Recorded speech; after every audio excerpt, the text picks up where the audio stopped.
Good evening. Welcome. How's it going? Hello, Richard. Hey, Happy New Year. Thank you Yeah, for happy New Year to inviting you. me into the lair. Yeah, Livid first Lair. We're guest of the livid year. already. You get the distinct honor of being our first guest of 22, so we're starting it off right. So, Well, Yep. I consider it an honor, so thank you for having me. well, we're Yep. honored to have you. So, thank you for coming.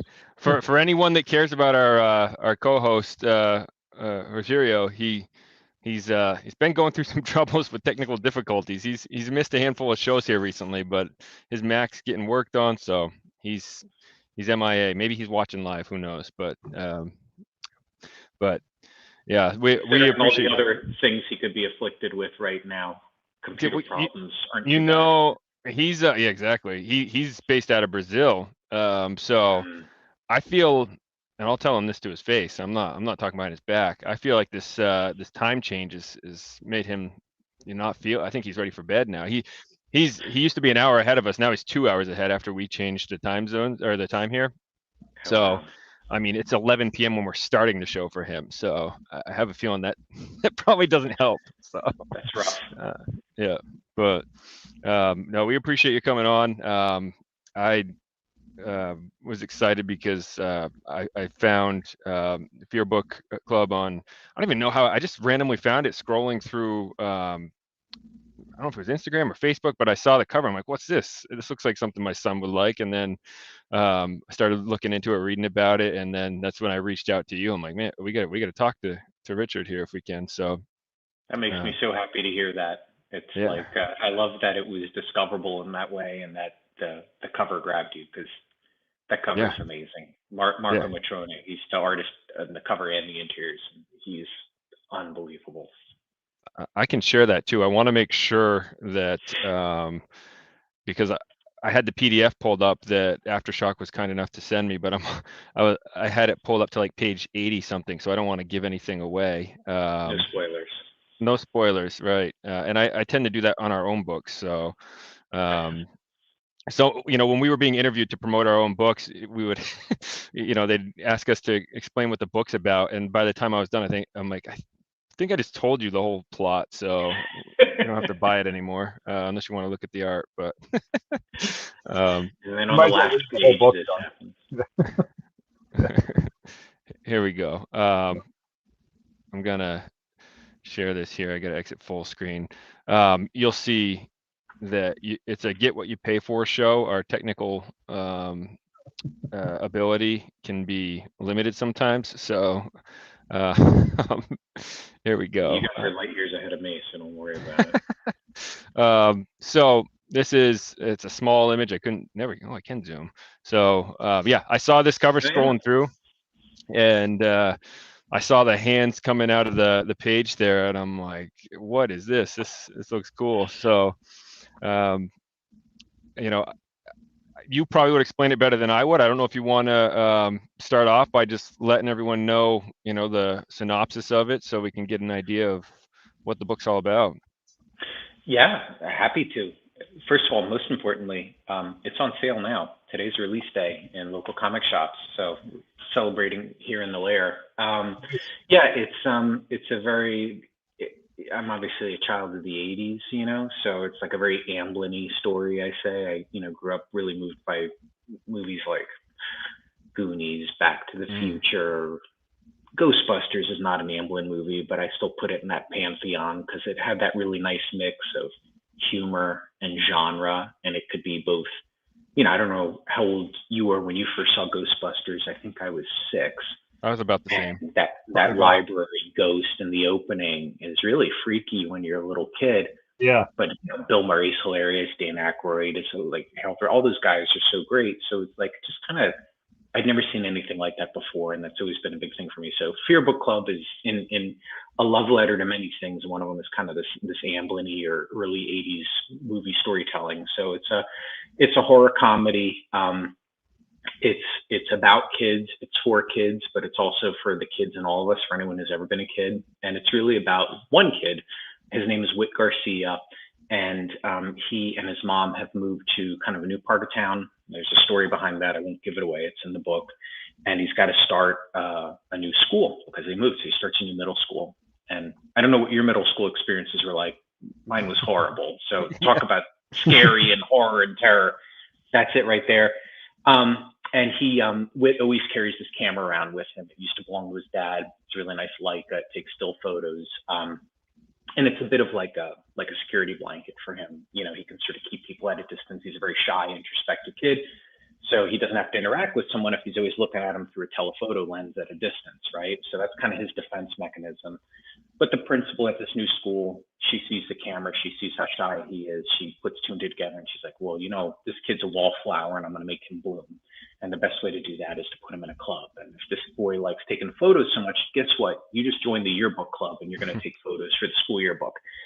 And Whit hates this idea, and he hates it even more when he goes to the first meeting in the school library, and there's only 3 other members, and they're all as like weird and misfitting as he is. One of them is this boy who's kind of like a bully to Whit, and the other are these 2 twin sisters.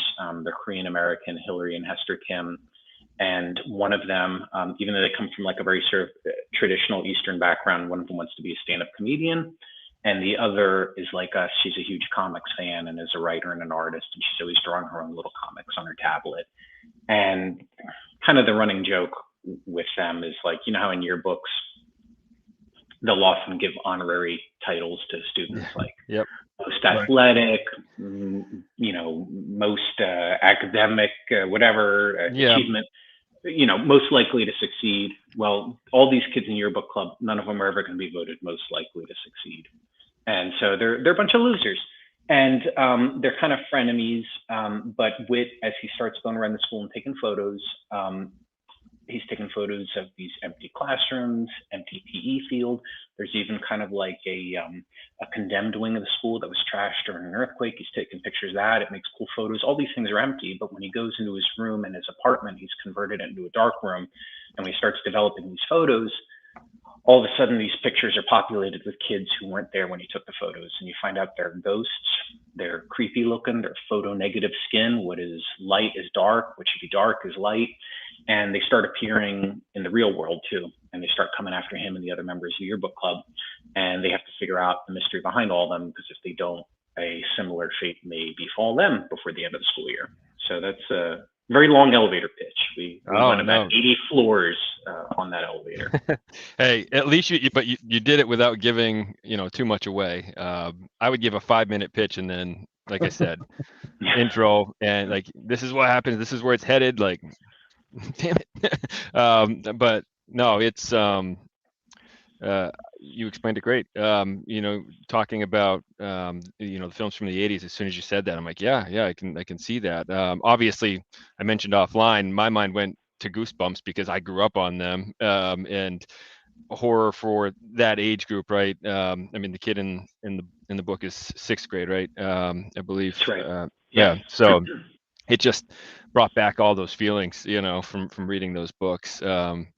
And by the way, I wanted to mention this when you were talking about the yearbook accolades. My wife got most athletic, and she never fails to let me know it when we're trying to teach my son athletics. So I wanted to throw that. The experts, John. Yeah.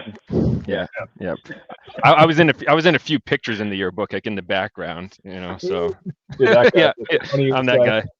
Yeah, same. I think it was maybe like in my. I sort of became known as the film geek in my high school, and in middle school nobody knew I existed. And in high school, we'd have projects, and so my friends and I would make movies on a video camera my grandmother bought for me. And so they did like a feature on me, like a 1-page thing of like, I'm like the resident like senior year film geek. And it's terrible. It's like I'm wearing this backwards kind of Kangol hat, but it looks like I'm wearing a French beret. It's so pretentious. It's awful. I wish I had not appeared at all. But yeah, that was the extent of my yearbook experience. It's so funny you say that. I was in film class for like junior and senior year. That's when I knew I wanted to write. Basically, you know, I read the Goosebumps books, which got me into horror, but then I read It in 8th grade, and that made me want to write horror. And then my best friend wanted to be a filmmaker, so we would make, with his camera, we'd be out in the woods making cheesy horror movies, like rip-offs of Friday the 13th. Like, basically, we'd get, especially by the Friday the 13th guys, because they're in lawsuits all the time, we'd be sued like crazy if we tried to put those online. But yeah, we used to do that, and we actually took film class in high school. We had it in our vocational area, and it was like heaven to me. Like just making movies, like writing terrible scripts. We wrote them. By the way, these were aired on Access Television, and people used to like, we'd be walking down the hall, and that's when, at the time you kind of felt cool, but then you're like looking back, you're like, they were probably picking on me about it. But you got farther than I did. You had an actual audience. That's awesome. Yeah, no, that's not good. I mean, it would never get aired these days. There was some stuff in there that like back then was fine that would not be okay now. Oh, well, sure. Yeah.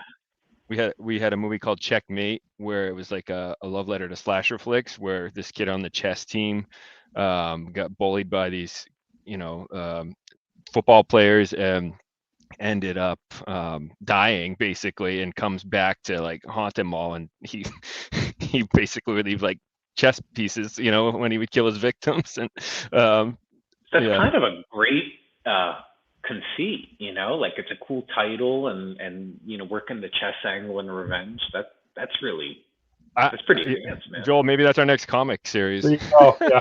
Bring it back. My friends would roll their eyes. Fight you on the title, but you can come up with something else. True. Yeah.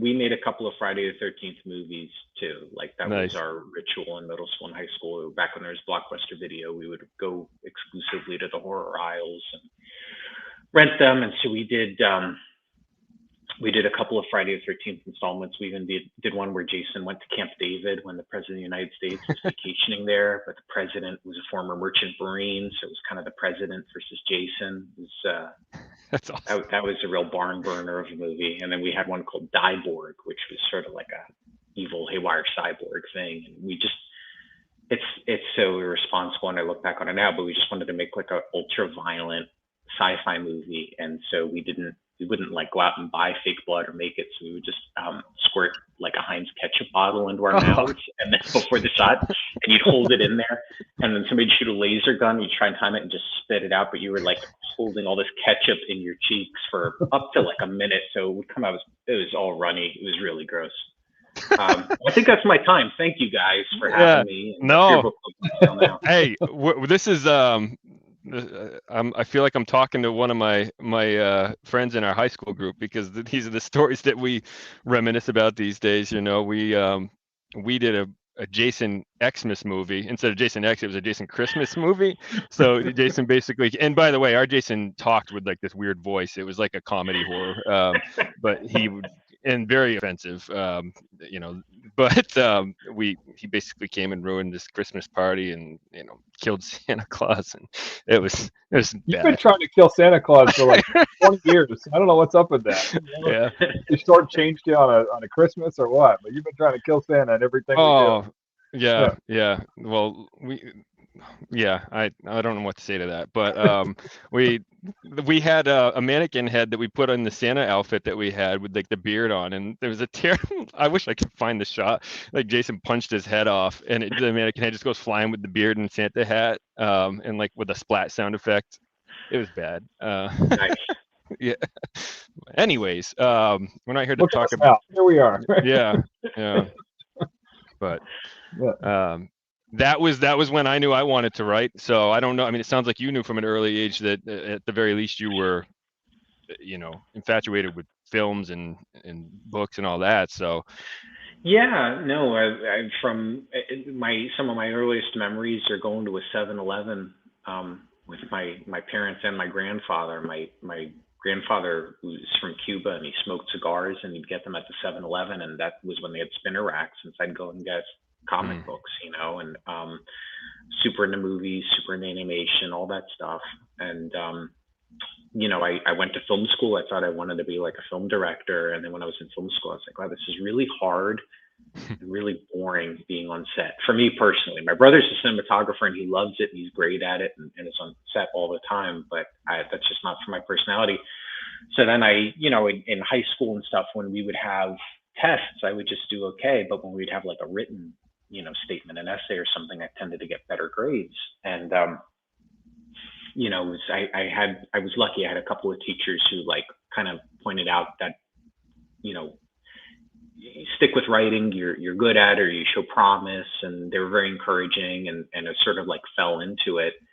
And I went to film school for college and grad school, and it was only after that that I kind of had this very expensive epiphany that I really want to write comic books. And I just sort of again worked backwards into it. I'm sure my parents wish I would have saved them that grad school tuition and just come to that realization sooner, but here we are.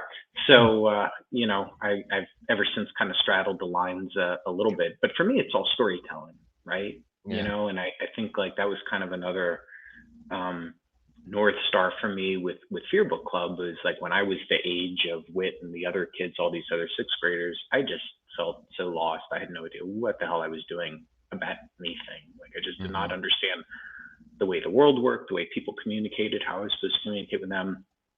And I had a very happy upbringing. My parents are still together. My younger brother is 6 years younger than me, so there's an age difference, but we got along. Like everything was great, but I still felt kind of lost and invisible. But I would always find solace in stories, whether it was comics or movies or animation, or even having action figures and, acting out Star Wars scenarios or superpowers, Super Wars, whatever it was. So, I kind of wanted to, if I could, pay some of that forward with this book. And these kids are kind of the way I saw myself back then.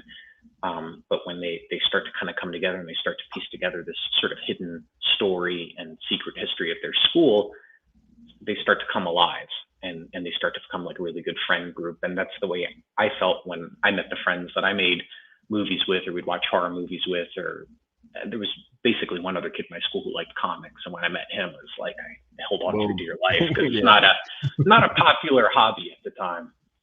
Yeah. Yep.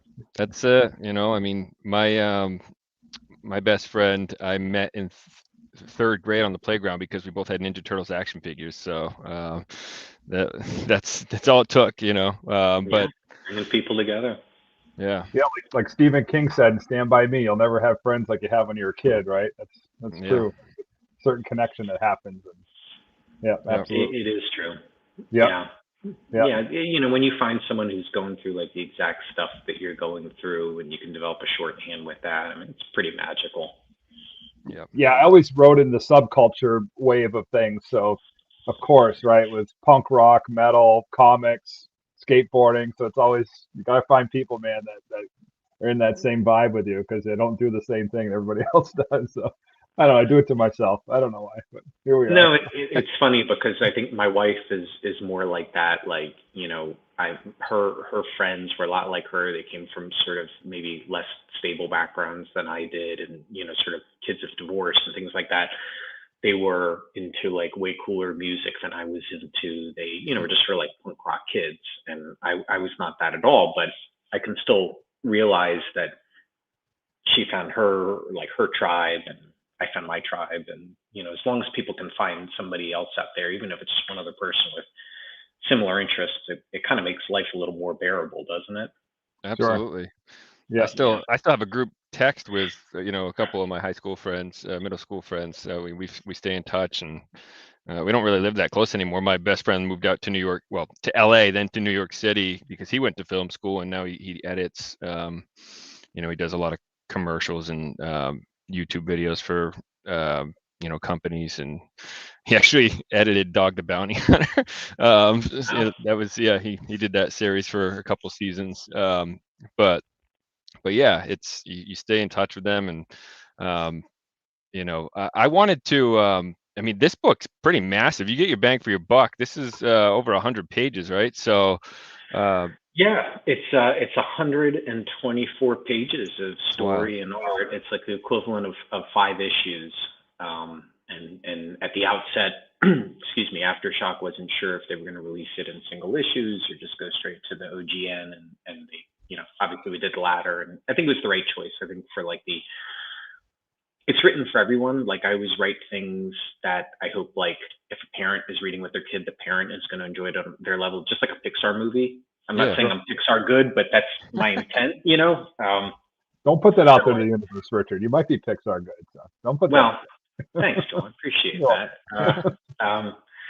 We wait till you get to the end of the book, and then you can tell me. But It's meant for all ages, truly.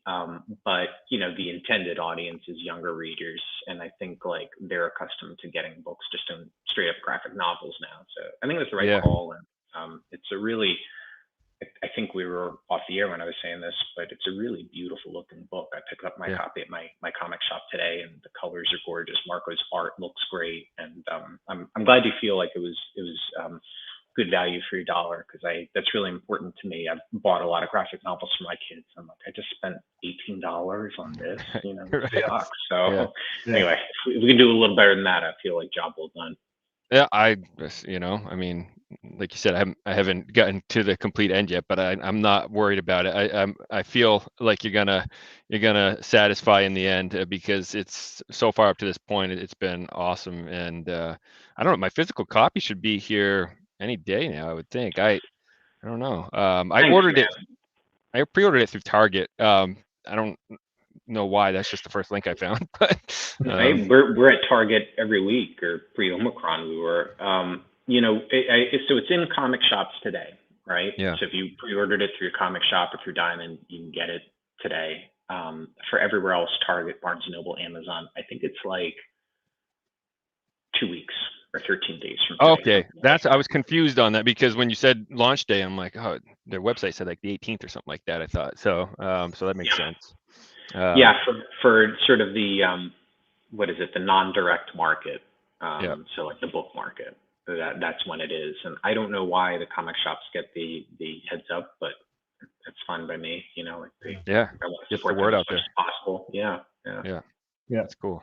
I love the first few pages with Duncan and his Reebok pump sneakers making fart sounds, because I remember they did that. And I still have a pair of the my hockey skates when I played hockey back then had the Reebok pump in them, and I still have them. So it might be the only Reebok pump thing in this whole area. So it's definitely based on a true story, I'm sad to say. And I figured it might be, so I was hoping there would be some kind of a backstory.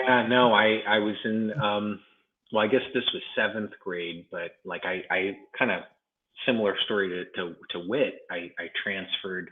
My parents moved between 6th grade and 7th grade. So 3rd, 7th grade, I entered a new school district, and these kids were just light years ahead of me, like in every way. And they dressed way cooler, and they were wearing Reebok pumps and Cavaricis. Do you remember those? Yes, I do. John might not, but I do. Yeah, it was. It's a good look. If you saw like MC Hammer and you're like, I want to look like that, then you got yourself a pair of Cavaricis. Yeah. And then hypercolor t-shirts was the other thing. Did you have that, Joel? The hypercolor shirts? They would like change color with your body heat. Yeah, Chess King was there, right? That was the big brand. Yep.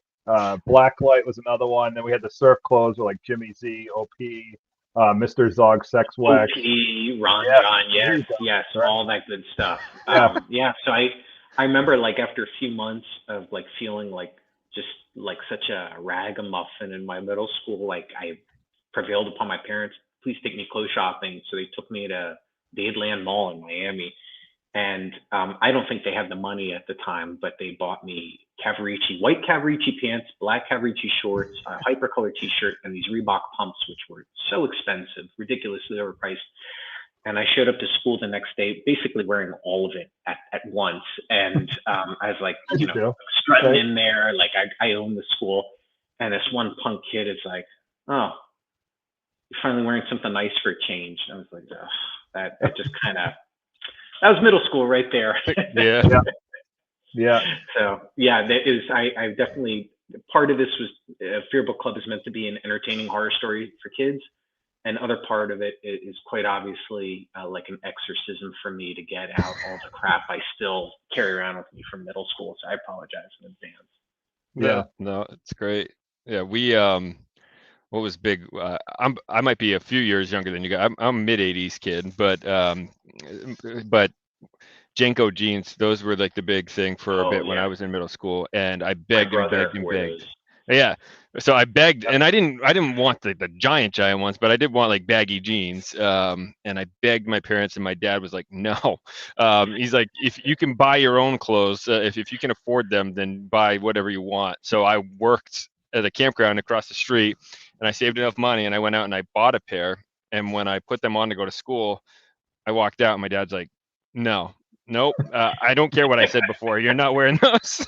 I'm like, he made me return them. And I look back now, I'm like, thank you for that. You dodged a bullet that day. Yeah, my brother was into those, and he wore them this was like his Cavarici moment, and he wore them in middle school, and everyone ragged on him. And these were like the huge like stovepipe pants, you know. They were just, I think they called them a poser. I think that was the word, as if they were all like really active skaters. This was in Miami, Florida. Everything's flat as a board. There's no like really cool skateboarding going on. Trust me. But I felt bad for him, and it was just I think was my first experience. It's like, middle school isn't just bad for me. It might be sort of like a more universal phenomenon. And the more people I talk to, we're talking about Fear Book Club, but the conversation invariably goes to middle school. Everyone's got their own horror stories, Oh yeah. It's a rough time. Yeah. We were the skateboard kids, so we'd always wear crap clothes because we were trashing them skateboard and things. So the look was to have like size 50 Dickies work pants, right, with like some shirt you got at Goodwill or Salvation Army. And this is when like Gap and Banana Republic were super popular, right? So they would call you like, Scubby and like all these names. But then Nirvana hit with the grunge scene, and it became like this look. So I have a distinct memory of middle school when we were getting ragged, by all these, the preppy kids, whatever. And then all of a sudden, high school, everybody shows up looking like that. And it's like, man, we were doing this for like 3, 4, 5 years. And you were ahead of the curve. But we just did it because we trashed the hell out of our clothes skateboarding. And, we didn't want to buy anything nice because it's going to get ragged. So we didn't want to. Well, it makes me, your story makes me think of my parents. So like the middle school thing is, I think, not just universal, but it's kind of timeless. And my dad and his twin brother grew up in like inner city Philadelphia, a really like dangerous part of town.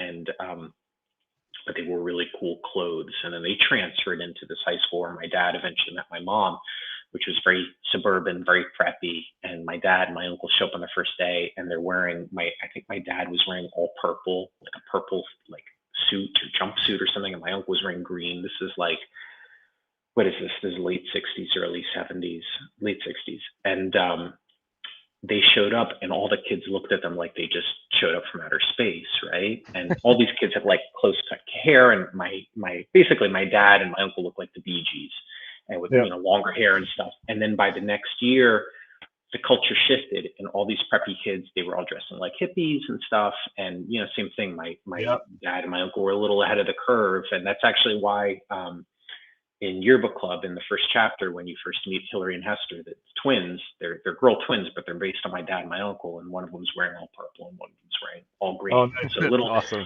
Easter egg that only means something to me and my mom and my dad. But it's nice. That's so cool, though. Yeah. Oh man, when you guys were talking about the MC Hammer pants, didn't think I would want, be aware of them. I think it was like third grade for me, but that's all I wanted. And my parents bought me these Ninja Turtle pants, and they had the elastic bottoms. When you put them on, they look like the MC Hammer pants. Well, I wore them to school, and come to find out, I was getting picked on because they were pajama pants. And so that's a haunting story in my head. I'm wearing these Ninja Turtle pajama pants to school, thinking I was MC Let it all out, John. Come on, it's a safe place. This is therapy. We're gonna be crying by the end of this. Yeah. He had a swimming pool in the shape of those pants at his house. MC Hammer did. Did you know that? Are you serious? Yes, no. Yes, yeah. And why did he lose his fortune? We'll never know. Right. Swimming pools like shaped like your pants. That and the posse. Yeah. Weird. Yeah. It's a really flattering look, though. Like, there was a period there a couple years ago where everyone was wearing, I think SNL even made fun of it. They did like a commercial parody called Woke Jeans, and they were sort of like baggy up top but short on the bottom. And I don't know. It's an okay look. It's comfortable. I didn't even remember that story until tonight, so I'm glad that that's back in my memory bank. I thought, yeah. Anyways, but I was hoping the Inside Out pockets would happen for 2015 with Back to the Future reference, right? With Marty That would have McFly. been nice with the But it never- self-lacing shoes. Yeah, I Yeah. remember. They have those. You can buy them, man. The Nike, they're like $2,000 or something crazy, but they're out there. Yeah, Nike did put them out. I saw that. Yeah. Oh. They're I'll popular. sell my own shoes for that money. Yeah, Yeah, exactly. they're cool, but not that cool. Yeah, I'm with. Well, you know, you're talking about these 80s movies, and like for us, when we watched them, it was like all good and fine. But like, I want to show my son the Goonies, and by the way, Ghostbusters is like his favorite movie, but I didn't choose to let him watch that yet. I think my in-laws let him, and the Ghost in the Library was like the scariest thing in the world to him, but he was like so fascinated with it. So that's what actually set him off to be obsessed with Halloween and horror and Goosebumps, was seeing Ghostbusters. But Amazing. I still like he watched Home Alone this year for the first time, and like hearing Kevin McAllister just like some of the stuff he says, I'm like, ugh, I don't want him saying that. You know, just calling him jerk and like just names. All, like they don't do that anymore, at least as much. You know, for the stuff that comes out for kids that age now, you don't see it to that extent anymore. No, so. no, that was. I mean, I hate to keep always drawing it back to Fear Book Club, but I guess that's why I'm here. That's why we're here. Yeah. Kind of another thing was that, you know, my sons, I've now shown them, I think, all like my favorite childhood movies. So Ghostbusters, Back to the Future, Goonies, Jaws, E.T., you know, all the Anthony stuff. And they love it. And it's so cool to hear you talk about your son, how Ghostbusters still had that kind of impact on him. I mean, I think that movie came out, what is it, almost 40 years ago now? And it still has that power. It's so amazing. It's like really lightning in a bottle, you know? Yeah. And what I loved about those movies, like Goonies in particular, like when the kids are all together, like cursing, and that's what my friends did at that age. And it's all pretty innocent, you know, like of all the things kids could be saying and what they're exposed to now, I think the stuff back then was pretty tame and pretty harmless. But I guess as a kid, I always appreciated that. And Monster Squad is another one, right? Like not an Amblin movie, but it sort of fits into that mold, I would say. And the kids just felt like real kids. They were smart. They were often smarter than the adults, and they had like agency, and they just talked like kids I knew. And so I was like stuck to them. Like that's who I identify with. That's who I want to be like. That's who I feel like. And then I don't know when it happened, sometime in the 90s, maybe after Home Alone, things really started to get kind of sanitized, you know, and I think it was all with the best of intentions, like kids content, we can't have violence, we can't have objectionable stuff in there. And that's all well and good. I hated it being a young person then. As a parent now, I understand it a bit more, but I think what it wound up doing was kind of like they maybe swung a little too far in the other direction, and things got so sanitized that kids didn't see themselves reflected on there, or there was like kind of no drama or no stakes, and there was no way for them to learn. And I think about, I know somebody commented on Trollhunters earlier, and thank you for that. I'm glad you like Trollhunters. It's awesome. One of the most awesome things about it is Guillermo del Toro, who created it. And he, you know, he said that there's this one important thing that used to exist a long time ago and doesn't anymore, and it's fairy tales, and just how important they were for kids to process scary stuff in their lives, concepts that were just a little beyond their understanding, death, kidnapping. You know, Snow White is like a story about a girl's first period. You know, pretty like much. Just, all this. You know, she bled, and it was in the snow, and that's what it's about.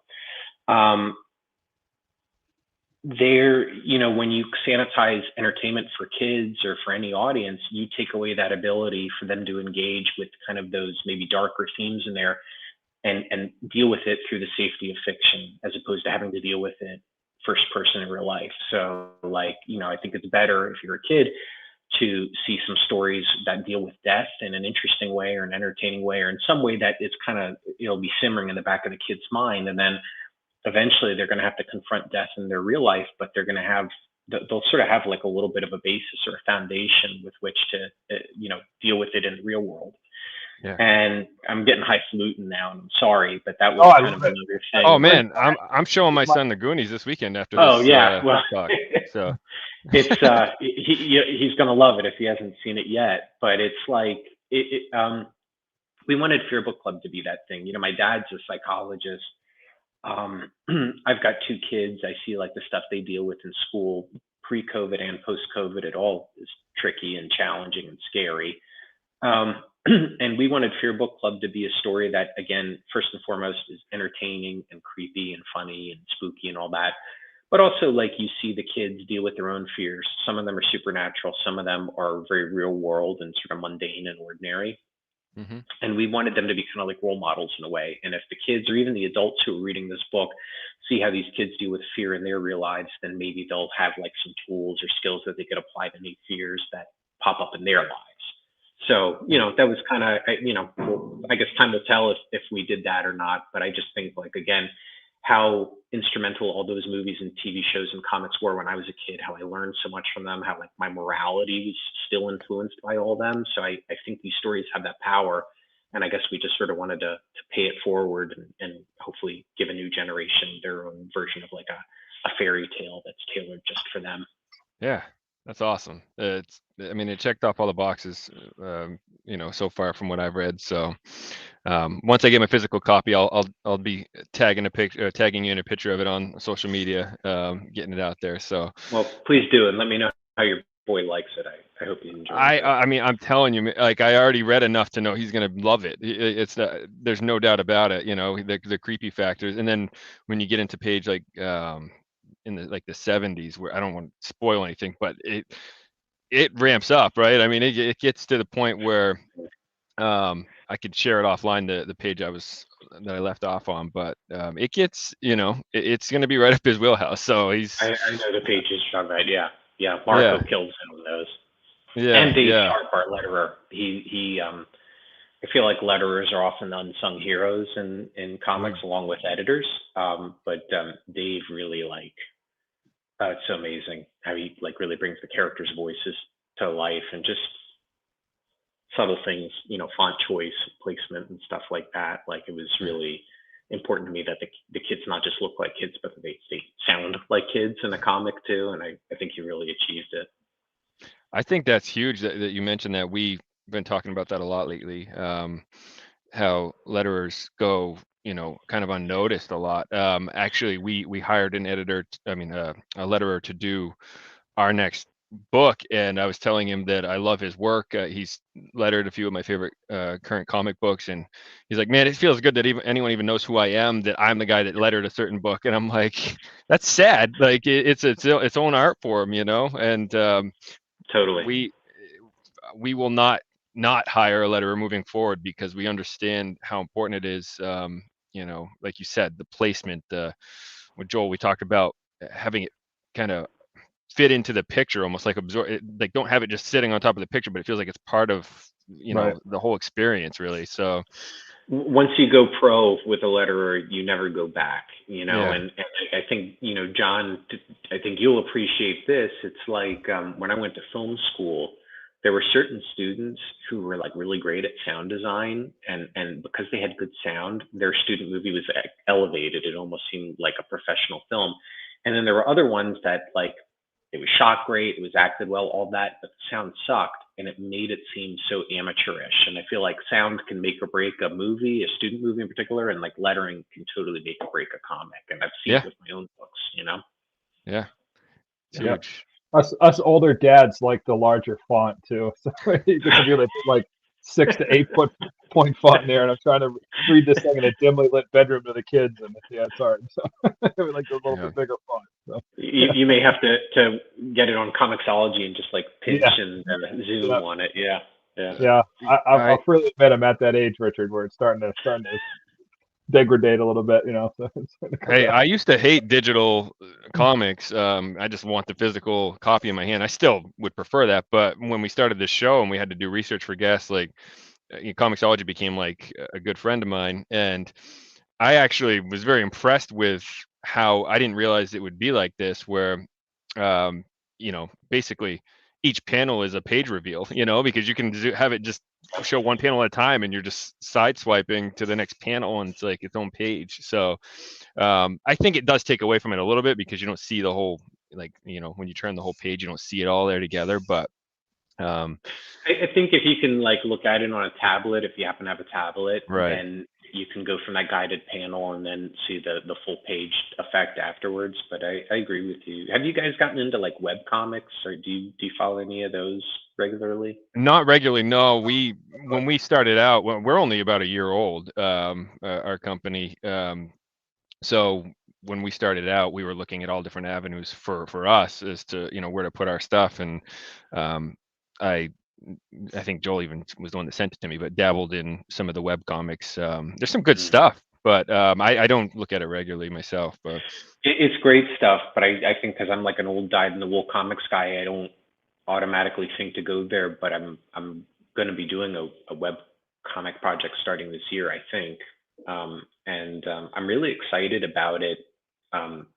Just from like a storytelling and format standpoint, like that vertical scroll, it really like changes the way you do page reveals or just like the pacing of panels and stuff. Like it takes away some of the old tried and true tools, but I think it gives you some new ones too. So I'm kind of looking forward to digging in there. I'll probably blow it the first couple of installments. We'll find our footing after a few of them.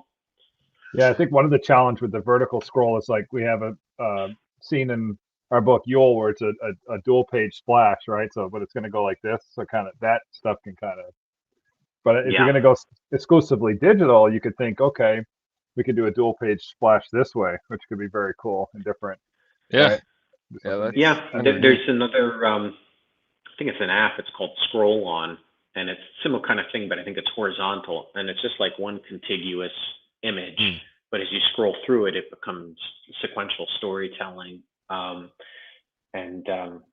It's like kind of mind-blowing when I look at it. It's like you really have to kind of reinvent the way you tell stories. Yeah. That's the 2-page spread that Joel's talking about in our book. It's side by side, and the panels go in like a U formation. So when you see it side by side, you can figure that out very easily just by the pages. Cool. But when we were sending the digital copies out for our Kickstarter, I was looking through and I'm like, oh man, this is going to be an issue.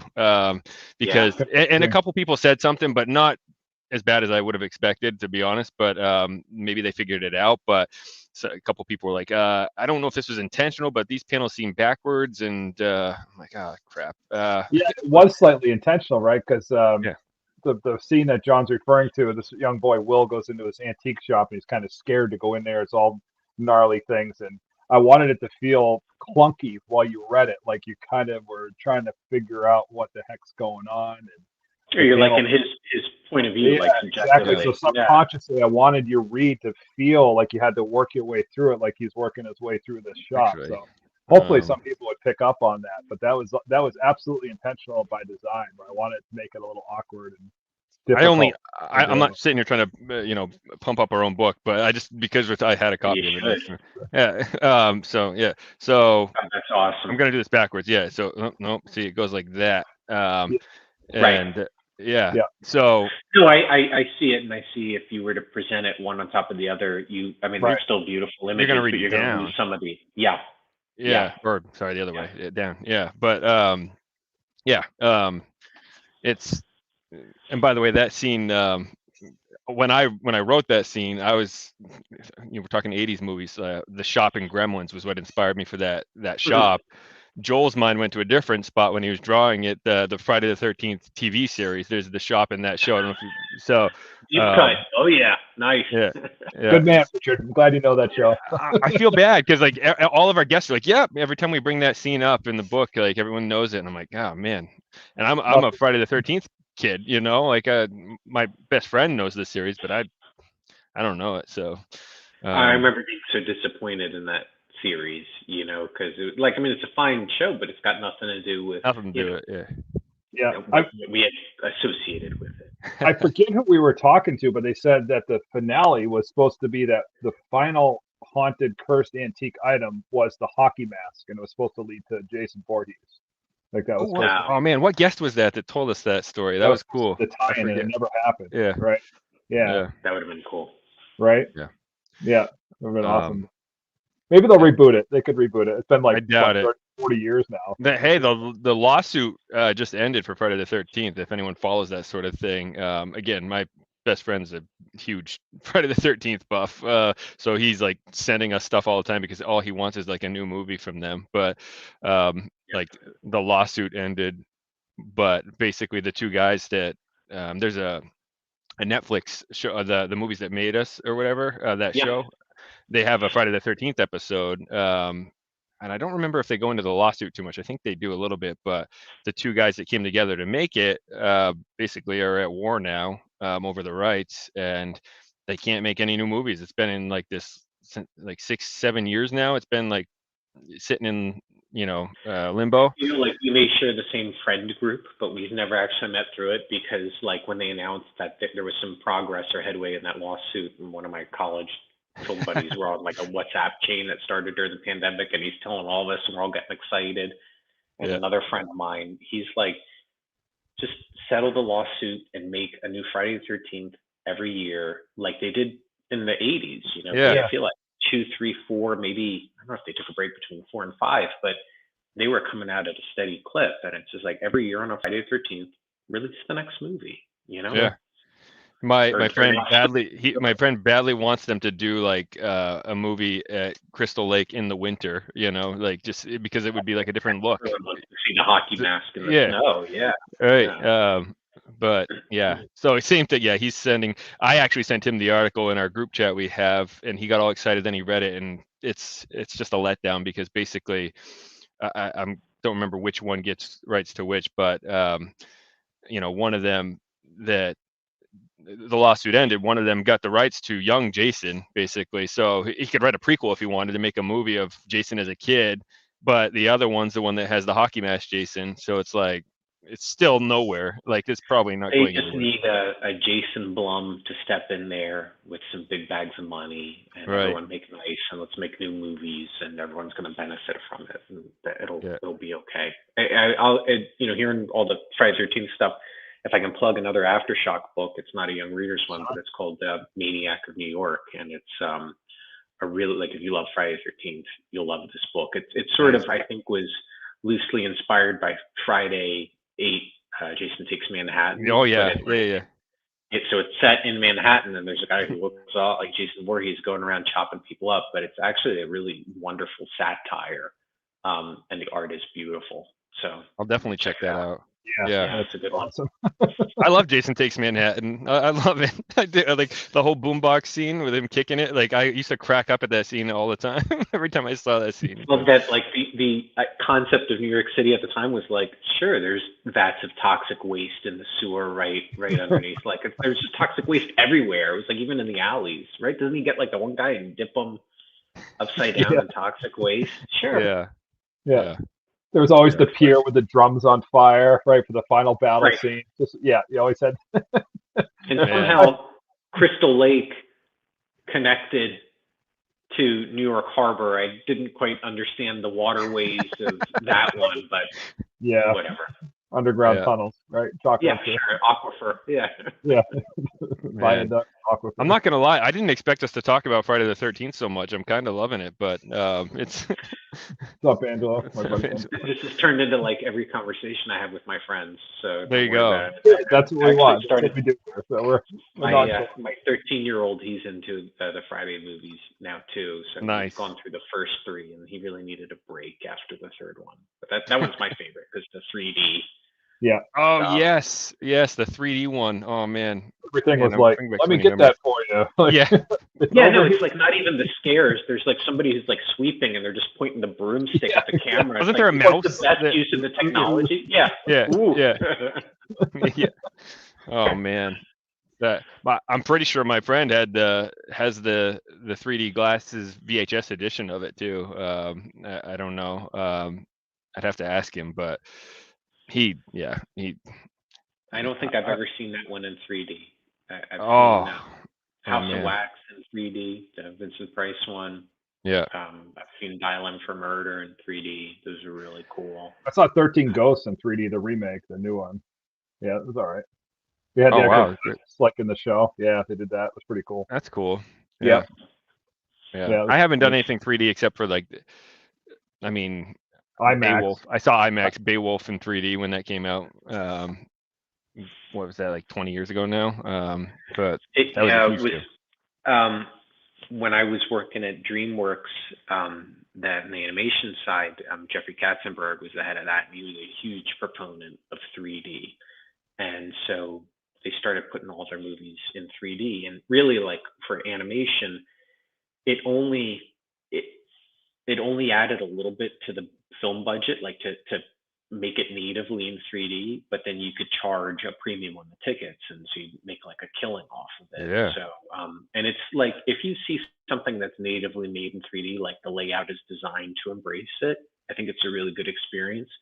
But if you see a movie that was retroactively converted into 3D, it's like it's kind of a slog. It's really dark. Like it doesn't really leap that much out off the screen. You know, you can kind of tell when somebody's just trying to make a quick buck. Yeah. Definitely. I mean, those glasses probably cost like $1 to make too, not even like the cheap flimsy ones in the theater. So yeah, but yeah, I'm surprised you don't see more of that sort of thing for kids movies then. If it's really doesn't, I wouldn't know how much it adds to a budget until you just said that. But Piranha 3D, 3D, yeah, there you go. That was a good one. Yeah, I actually did see that. Yeah, I'm so proud of you right now. Yeah, well.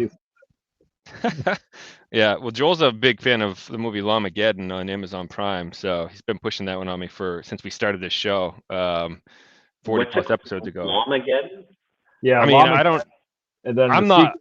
Don't watch it and then think, man, those guys are terrible. I have nothing to do with this. This is if you went. That's all Joel. That's all Joel. We're gonna have a Livid viewing party. Is what we're gonna do Sunday. We're gonna live stream that and watch it together. That's what we'll do. Yeah. Llama from outer space has laser vision. Basically, comes down and like I don't want to butcher the plot. Yeah, laser. Yep. And when it spits on you like a llama should, right? It turns you into like a llama human hybrid. Because why not, right? Of course. I mean, I think that's just science. Yeah. I think they butchered that. I would have had it like acid spit and just like melted through the skin or something. Like I think it's a little. I don't know. It's Lamageddon, so it's not over the top, right? Well, I can guarantee you this is something. I will see this, and I'm pretty sure my father has already seen it. So I'll check with him. When they released it on Amazon Prime, they had the standard definition, which was like $2.99. But then they had the high def, and they charged $1 million for it when it came out. Right? Because why not? Right? They asked the people putting the film together, what do you think the movie's worth? And they're like, well, obviously it's $1 million movie, so sell it for $1 million on it. If you want to download the HD version, it's $1 million. So I wonder if there's anyone downloads it. Exactly. I wonder if anyone out there did that. Yeah. Right? Oh, man. MC Hammer would download it if he still had the money. He blew it on his pants pool. Oh my goodness. Just to be good. Yeah. Isn't there a sequel? What was it called? That's Alpacalypse. Oh my god. This is the point of the show we got to, Richard. I'm sorry. Yeah. Thank you for your time tonight, Rich. Oh man. Yeah. If you really watch it, I don't know. I don't know. I maybe I'll do it someday. We'll see. Like you said, a viewing party could be fun. Like to do it as a joke. I don't know if I could sit there and watch it seriously unless I have to bring Richard in too because he can handle it. Yeah. I'm there, especially if you make like a drinking game out of, well, that's it. Somebody says Alpacalypse or whatever. I think it'd be Blotto after the first act, but whatever. What's awesome is, a lot of times in these inexpensive horror movies, there's continuity errors, obviously, and there's a secondary character, and he literally changes his shirt in every cut scene. He's wearing a different shirt. And I'm like, that's awesome. Like, I love it. He must have gone through the actor must have worn like 120 shirts in that movie just to change up every scene. And you know what happened? Because they probably had such a low budget, they probably got through like a third of the movie or whatever and realized that he had a different shirt on. And then they're like, that's the gag. Like, I guarantee you that was not part of the original plan. Make it part of the story. Yeah. Yeah. Angelo's down for the viewing party. He thinks it would be cool. So. Oh man. Yeah. Is it free on Amazon Prime? No, $1 million. It is free. Yeah, actually, it's free. Okay. So it went from $1 million to free. I blame their agent. I don't know. Yeah. It's like the Panel Syndicate comics. You know, you can pay what you want for them.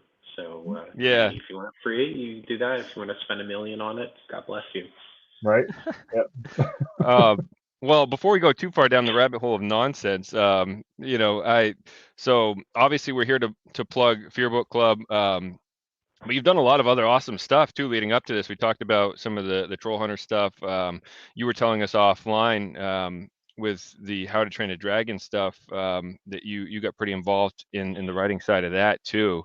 So I think it'd be cool to hear about that. My son loved the dragon stuff. So and it's all on Netflix now. So Yeah, well, that's awesome to hear. You know, I'm just all I can say is I've just been a really lucky guy. And you know, when I first moved to LA, I came for grad school for film, and I got a master's in screenwriting. And not long after that, I started self-publishing my own comic books.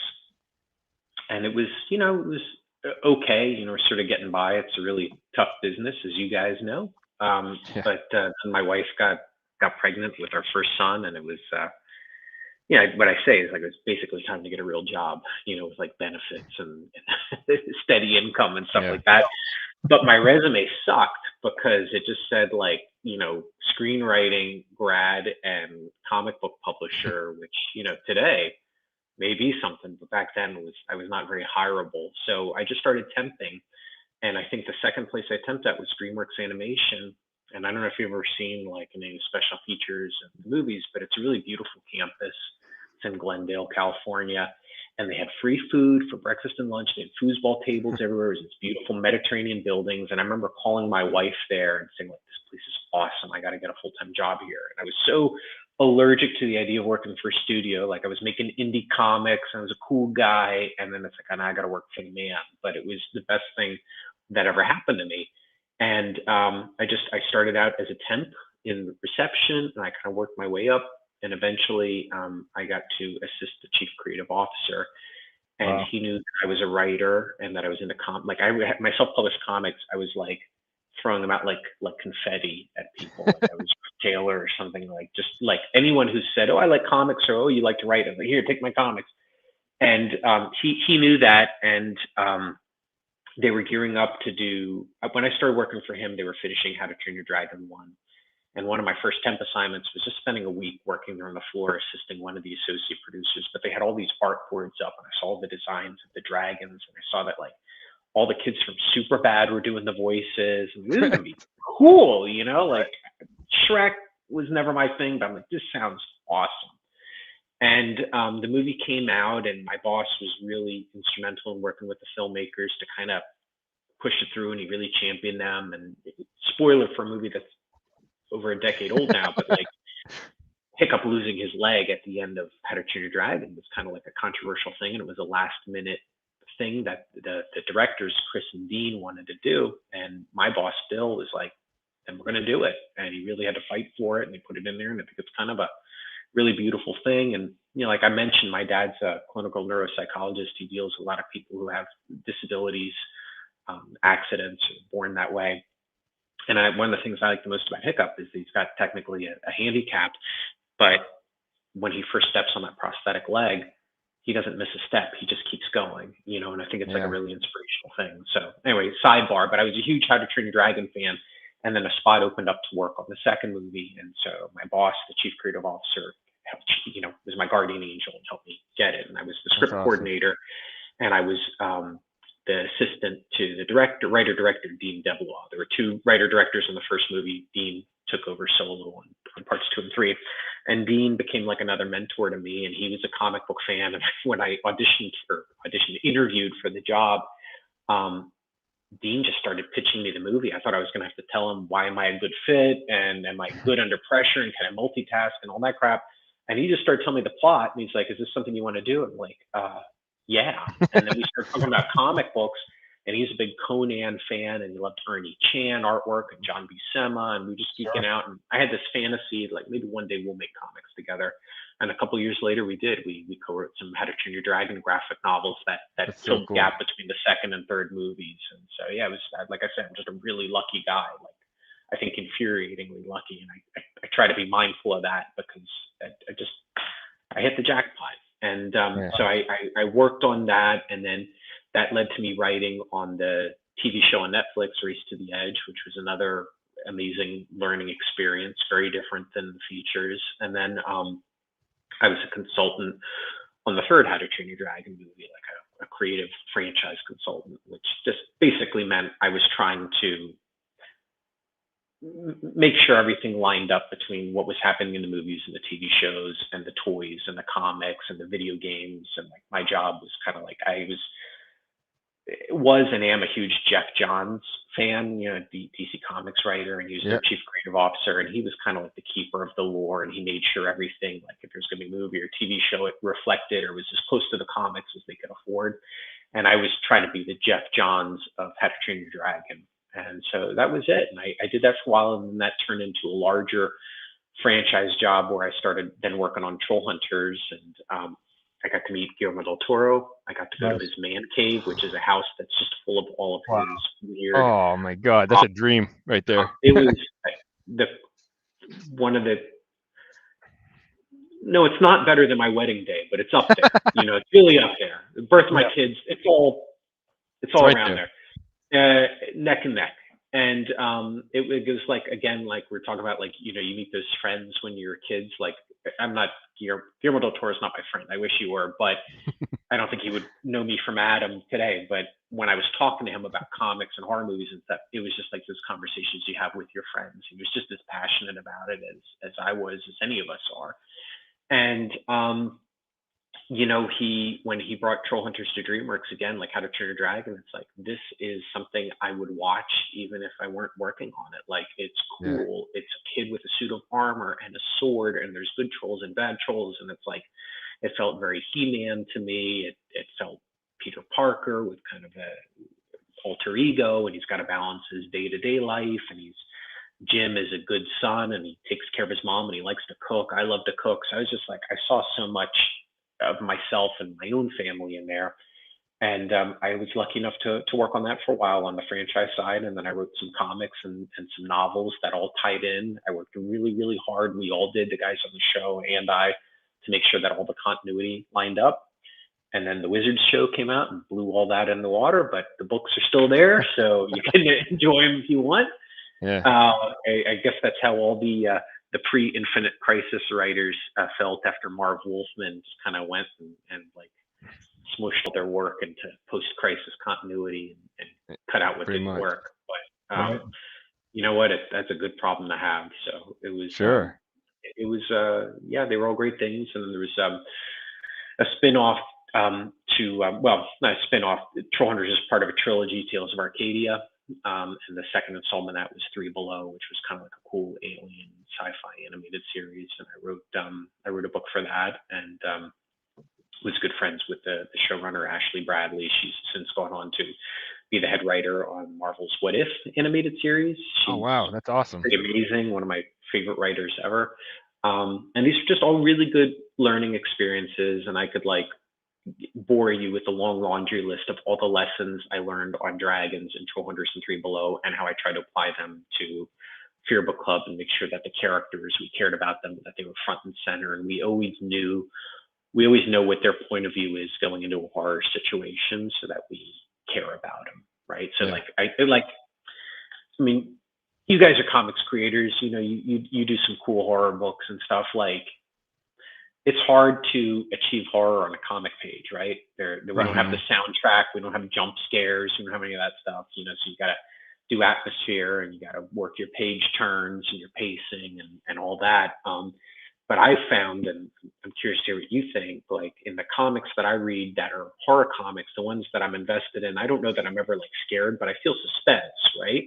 Mm-hmm. And those are the ones where like I know exactly where the character is in this moment, what they need going into the scene, what's the worst thing that could happen to them. And if I know all that stuff, then like I care, and it's about as scary as a comic can get. So that's what we try to do in Fear Book Club. Yeah, I would agree to that. You know, we, like you said, in comics, it can be it's just a different ball game trying to lay it out and whatnot. But yeah, I mean, everything. And by the way, I think our viewers, and we have a lot of indie people that watch the show because we're in, we have a lot of followers from the indie scene. But I'm sure a lot of them would like to hear, lessons learned. But we can save that for, like you said, another time. And me as a writer, I'd love to pick your brain, even if it's off air. But whenever you want. And I just want to say to all your indie comics creators, viewers, and stuff, keep doing it. Because I've been there. I self-publish my books for years, and it can be grueling and stuff. But when you hold that book in your hand and you've put a lot of yourself in it and you start to share it with other people, it's really a special thing. And the industry needs all of you. It needs all of us, and just stick with it. Yeah, we talk about the passion for it, right? Like you said, it can be grueling. It's not necessarily always financially, rewarding, at least initially. No. But you don't get in the comics for the money, as exactly. I'm often reminded. Yeah. But we would joke when we started Livid, that even if 10 years down the line we had a box full of our first comic that we just never sold, we would be like, whatever, that's Christmas gifts for the next decade. But like, we did it, we have it in our hands.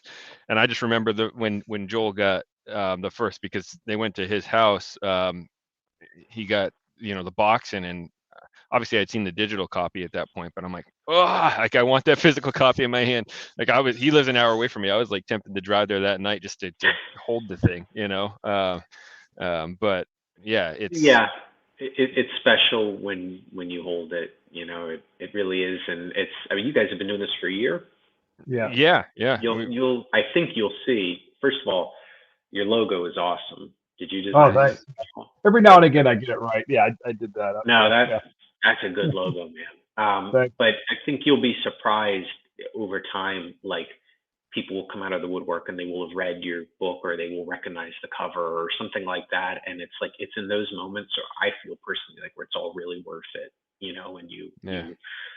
I was lucky enough to work on these bigger DreamWorks things. And so those have a lot of fans, and you hear from kids who, saw those movies or saw that show, and it impacted them at a crucial time in their life. And it's like, that's what it's all about, Yeah. My girls will tell you, Richard, that Dragons 2 is better than 1 and 3. So just so you know, they nailed it on 2. So well, I would have to agree, but that's the one I was most involved with. So they told me, this is before the show. I said, hey, I'm talking to the Dragons Trollhunter guy. Like, oh my gosh, I will say they thought you were the My Little Pony writer. I was like, sorry to disappoint you. It's not. Yeah. But yeah. But they said, tell them that Dragons 2 is a good one. And then they had a question on Jim getting stuck in a green crystal at the end. I'm like, I don't know. I'll throw it out there. So here I am throwing it out there. I don't know anything. It was in the show. In a green crystal. It would at the end. Was this at the end of the? Yeah. Like, why was he stuck in a green crystal? Is what my 7 and 9-year-old wanted to know. So I had to throw it in there. Yeah. Your Trollhunters fans gonna be screaming at me. I'm blanking on this because it was probably stuck in a couple of crystals. So there's the Trollhunters show. There's the Trollhunters show, and then they did this in 2021. This movie came out called Rise of the Titans, which was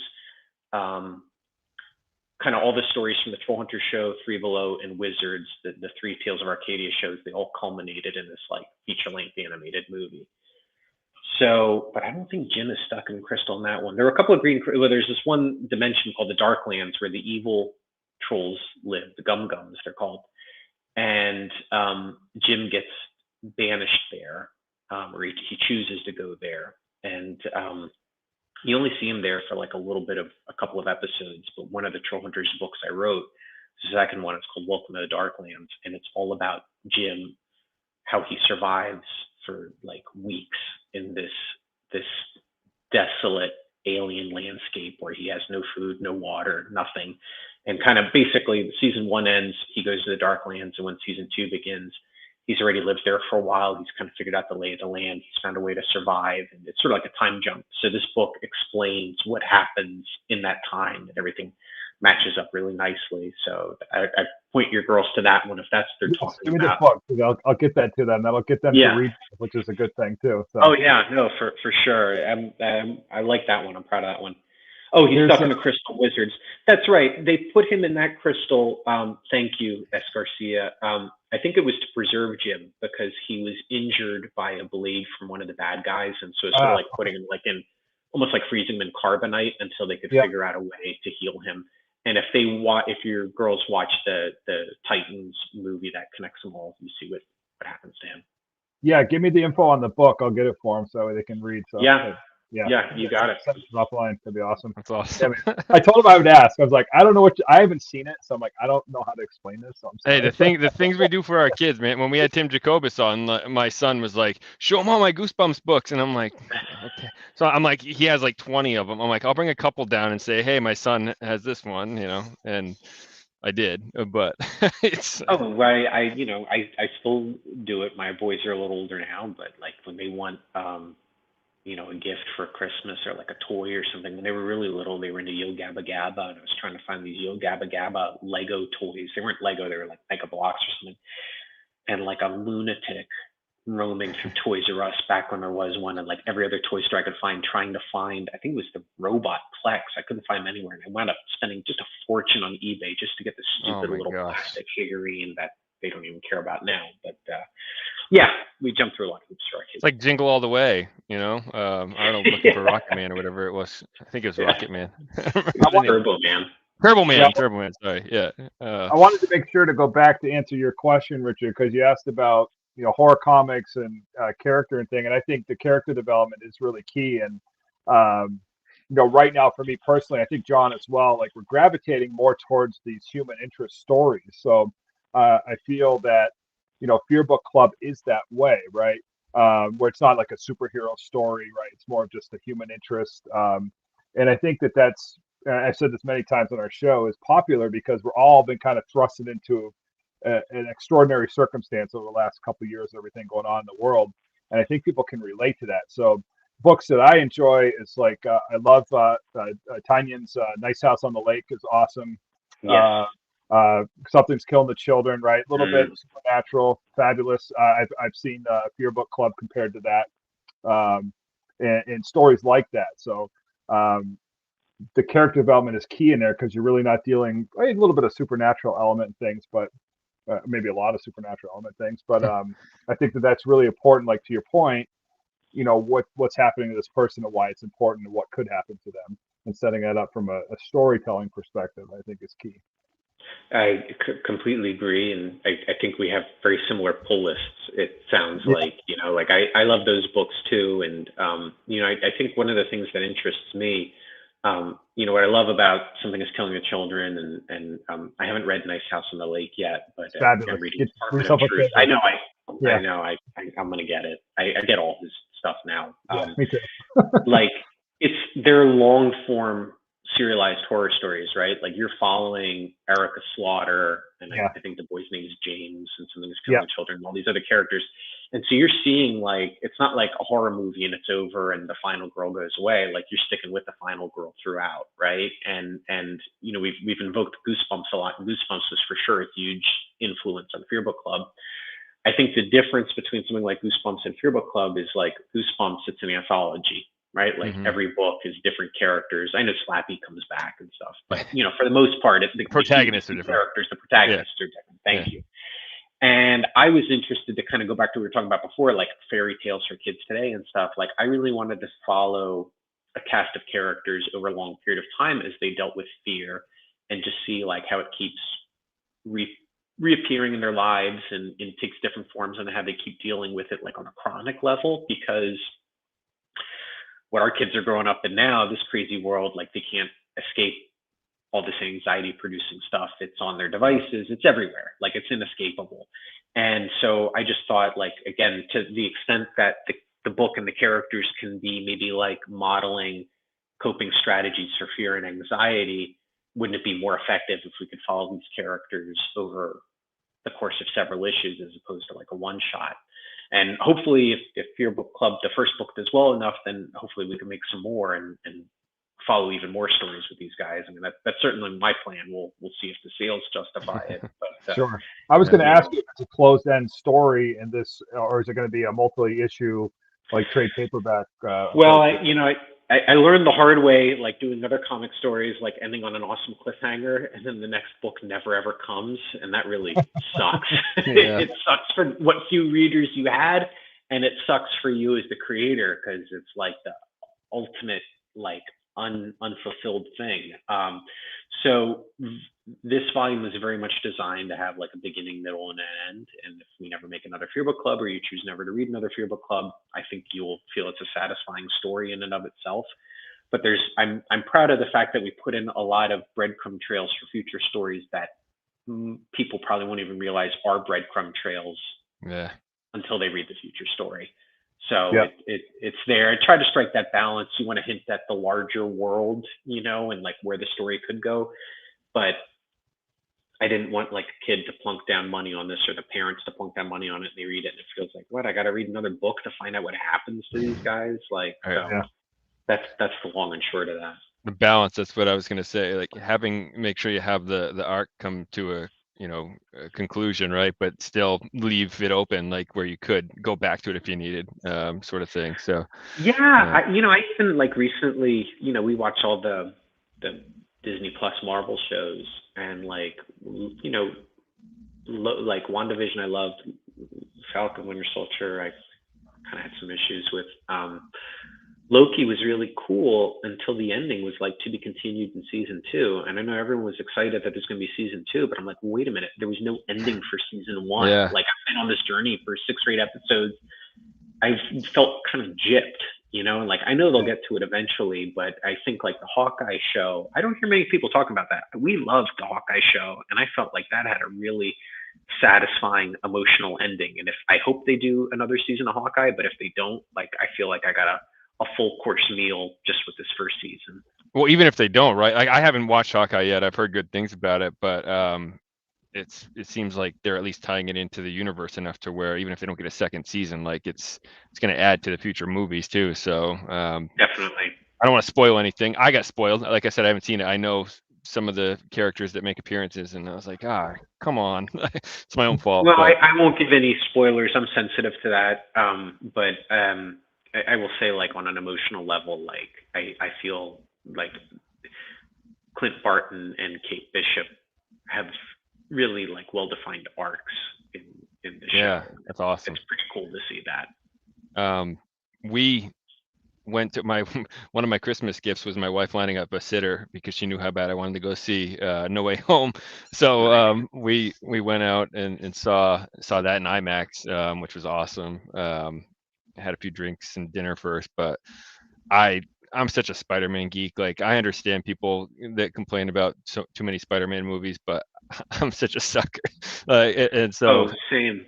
We love them. I think we've seen all 3 of them in the theater. That was one that we actually braved into the movie theater. Yeah. And we went to the most expensive movie theater we could find because we figured they'd be more stringent about the COVID protocols, and they were, thank God. And it was awesome. It was really cool. And I what I loved the most, they were like the car rides home, because my sons are like, they haven't seen I don't want to give spoilers. They haven't seen any of the other Spider-Man movies. Oh man. Pre-MCU. And so talking about all that and that, now they want to go and see that. So it's pretty cool. Sure. Yeah. Oh man. I've braved the movies twice in this whole couple of years. I saw Dune in November, and even though that was on HBO, I had to see that in theaters in IMAX because that book is just one of my favorite books of all time. And when I saw the trailer, I'm like, actually, when I saw who was directing it, and like I love the new Blade Runner movie, I'm like, oh man, this guy's gonna crush this. So when I saw Dune in theaters, I was just like mesmerized, and then I saw Spider-Man. But those are the only 2 times I've been, probably 2.5 since Dr. Sleep. Actually, I don't even know how long did that come out. I think that was the last. I think maybe I took my boys to see Sonic the Hedgehog, nice. Which we loved, and then that was it for a while. And then we started going to drive-in movies, which is really fun. It's not like the best cinematic experience in terms of like picture quality and sound, but it is really fun, especially if you got little ones.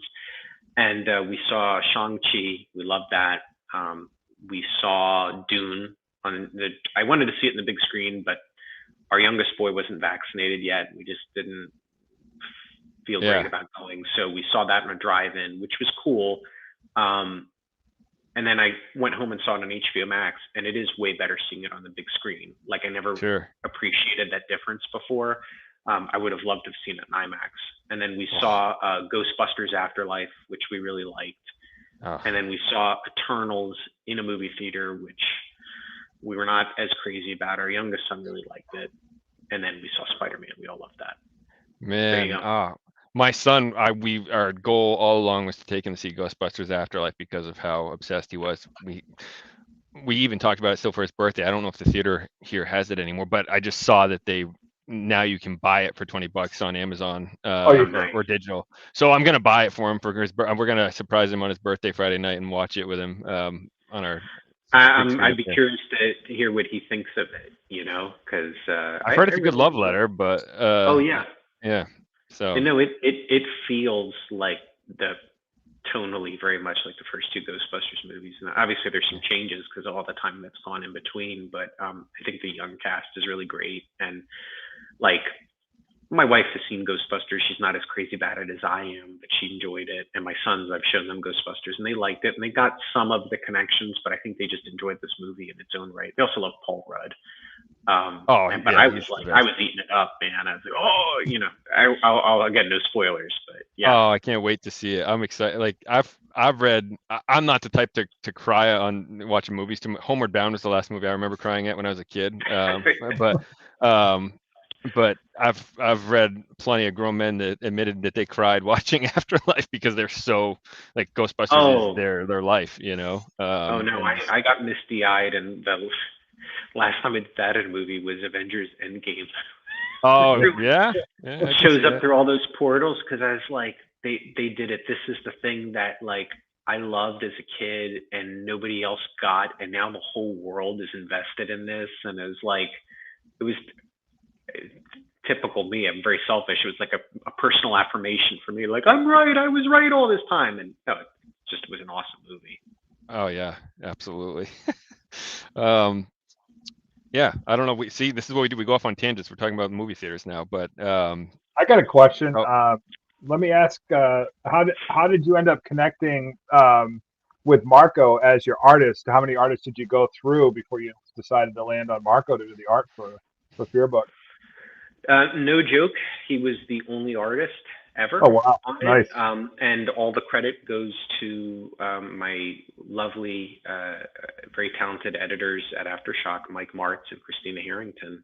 And they had a list of, like, Aftershock puts out a lot of books. Like, they've been around, I think, 6 years, and they have over 100 titles. And it's like a wide breadth of things. So they've worked with a lot of artists. They have a deep Rolodex. But they knew that since this was going to be kind of like a younger reader's book, they had sort of a certain style in mind, and they sent me, a bunch of samples to look at, and there were so many talented artists on there. But something about Marco's style, it's like a very animated kind of style. Obviously, I'm partial to that, but he did in his portfolio, he did a 1 page of Trollhunters fan art. And it's like, oh my God, if this guy likes awesome. Trollhunters, I think he's going to get the vibe of Fear Book Club, because Trollhunters has that, I think, nice mix of comedy and adventure. We wanted comedy and horror. And they reached out to Marco, and he said he wanted to do it, and he started doing some character sketches, and it just got better and better and That's better. Awesome. And he does all the art. He colors it too, and it's amazing. He lives outside of Naples, Italy. We've never met in person, but we've emailed and messenger on Facebook and stuff. And I feel like he very credibly nails the American middle school experience in comics, even though he lives a world apart. But yeah, he's the man. So I hope we can do more Fear Book Club, because I want to work with him again. But even if we don't do more Fear Book Club, we're going to do something else together. It's just so great. Like the art and the story, when they just mesh together so well, it's just like, it's magic, right? And his art with the story, it's a perfect mix. So it's a nice marriage there. He elevates it all, and I think it's like one of those things that only comics does. Like that level of collaboration. I mean, there's collaboration in music and in film and all that, but like that kind of one-on-one, and I'm sure you guys have this as a writer and artist, like I write something, it's very clear in my head what it is. And then I'm like, and then the art comes back. I'm like, this is not at all what I thought. Not only that, but it's a million times better. And like, I love that surprise and that delight that comes from it. And the other thing is like, so Fear Book Club was a story I had been thinking about and working on for years before I went to Aftershock with it. And so when they're like, yeah, we want to do the book, I'm like, great. I've got this cold. I know what the story is in the beginning, middle, and end. And I started writing the script and everything. And then Marco starts providing the art. And as I see the art come in, I'm like, oh my God, this is what these characters look like. Like this, the characters took on new meaning, a new value, and a new life for me just seeing the art. And then I had to go back in and like redo the stuff that I had written before Marco had come on board to kind of like true it all up to what he was bringing to it. But it's like that beautiful, virtuous feedback loop between the art and the story and how they keep feeding each other. And like, that's why comics are my favorite things to write. It's amazing. Yeah. I would, when you were talking about how, you send the script and then it would come back, and there's been a lot of stories around that for sure. I think one thing that Joel and I have worked together well on is like, so Yule, I actually was going to write as a novel initially. The title was Joel's idea. I had it like trapped at the North Pole. Me. I have to say it's JOL, so everyone thinks it was Joel, and his name's Joel. So, but pronounced Yule. Yeah, it's Yule. Yeah. But so I was writing it as a novel, and then when he came to me and said, hey, any ideas on a comic, and I was like, actually, yes, this would be better as a comic than a novel. So I actually was writing it in prose, and I was like literally copy and pasting like sections. Like we didn't even have a script for book one. Spoiler alert, people. We kind of pieced it together as we went. Obviously, things have gotten much better since then. We learned from our mistakes, but where was I going with this? Oh, so when I would explain a panel to him, for example, and in my head I can just see it the way like a movie, right? And same with Rogerio with Deadball, our other book. They would come back and be like, you can't, that doesn't work in a panel. Like those are two different camera angles basically that you're explaining, and I have to like, I'm like, so it's a steep learning curve for sure. Yeah. But to your point though, especially when we had two books going on at once, it was like I felt like it was Christmas every day pretty much, because one of them would send a page. I don't know if it was like that with you guys where you saw page by page, but like every time they finished a page, they would share it in our little Livid group chat, and I'm just like, this is so cool seeing what I wrote like come to life here. So yeah, we'd get them in batches. Marco would do thumbnails first, which were pretty loose but clear. And then he would just go straight to inks. I think he probably works on the Cintiq. I don't know that I've ever asked him that. And then actually he would just go straight to colors. I take that back. And like he just, wow. I don't know how he thinks in those terms, but yeah, it's like Christmas morning every time the pages come in. Joel, for you, I'm always curious with artists. Like, do you like a lot of description on the page? Do you like photo reference, or do you like more freedom? Like, do you not like being directed so much in the description? I think it's good that John's pretty flexible with things, right? So he trusts if I say, hey man, like, no, that's not going to work on that angle, let's change that up. I think more information's better. I would say that's okay, because sometimes I will send them a question. I'll say, hey, I need some more clarity on this, what you're asking for. But sometimes too, like mechanically, like what John was mentioning, be like, show the expression on the character's face, but also show what they're holding in their hands. Well, we're looking this way, but we're looking this way too, right? So it'd be kind of hard to get that angle. So I would inadvertently or ultimately go to like an aerial shot, right? It's how you would get that, so you can see the whole. Covered all. Yeah. Yeah. So things like that, where it's like it could play out in prose okay, but it's different in a 2D format, because it's like, okay, well, this either needs to be two panels, or we need to do some type of a trick angle to show how this works. And then, okay, well, it's actually going to be on a page reveal, so it's going to break here, right? So you got to think of things like that too.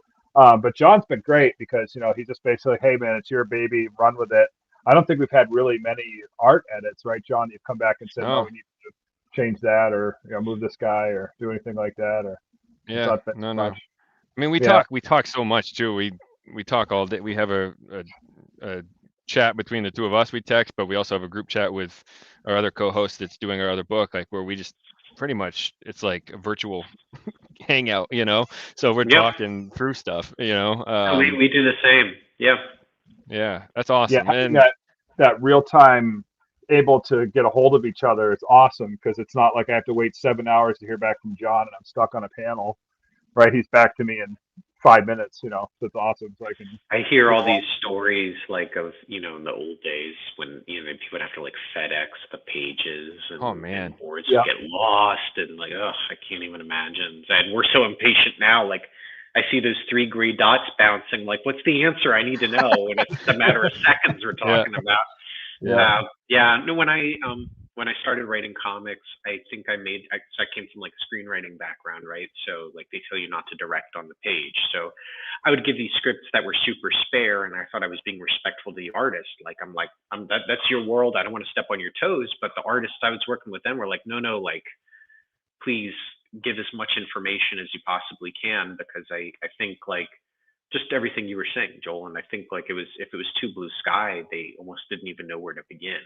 You Yeah. know? yeah, Yeah, we edit too, right? So there might be things like, all right, doesn't really matter what the background kind of looks like as long as it's the school setting, right? I don't need to know that like the bleachers are there, like there's 5 people on the bleachers, like, unless that's really important to the story. But if it's just, filling in a background, like I can make up that background. If it's nothing to do with the storyline whatsoever, yeah, we'll find a generic, gym scene background that I can put together for you, right? yeah. That kind of thing. I feel like I mean, I've gotten a lot better too with now that we've done a handful of scripts. I I didn't, as much as I wanted to go to school for writing, I didn't. Unfortunately, I went for business management and finance, which helps me with my day job, but not writing comics or books. And so I was like learning on the fly. But I did Neil Gaiman's master class, and he had a whole section on comic script. I took a Zoom class from Scott Snyder, which was awesome, just talking about character development and going through the whole plot basically of a story arc. And I read Michael Bendis script writing for comics, and like Mm-hmm. I just feel like so much more comfortable now with it. But even now, still when I'm writing, I'm like, am I explaining? And I'd love to. I don't know if you'd ever be willing to do this offline, but like kind of see your thought process on writing a script like page by page, because Oh, sure. I'm like page one, and it's kind of like the Bendis style that he showed in there, but like page one, 5 panels, panel one, and then over the shot shoulder of Will as he's looking at blah blah blah, and I I'm just trying to like picture the angle in my head, and see it through, but I still feel like I'm like, are they going to understand what I'm saying here, in this panel? But Well, it's also tough because there's no like one way to do it, right? Like there's no yeah, standardized format. And when I was, I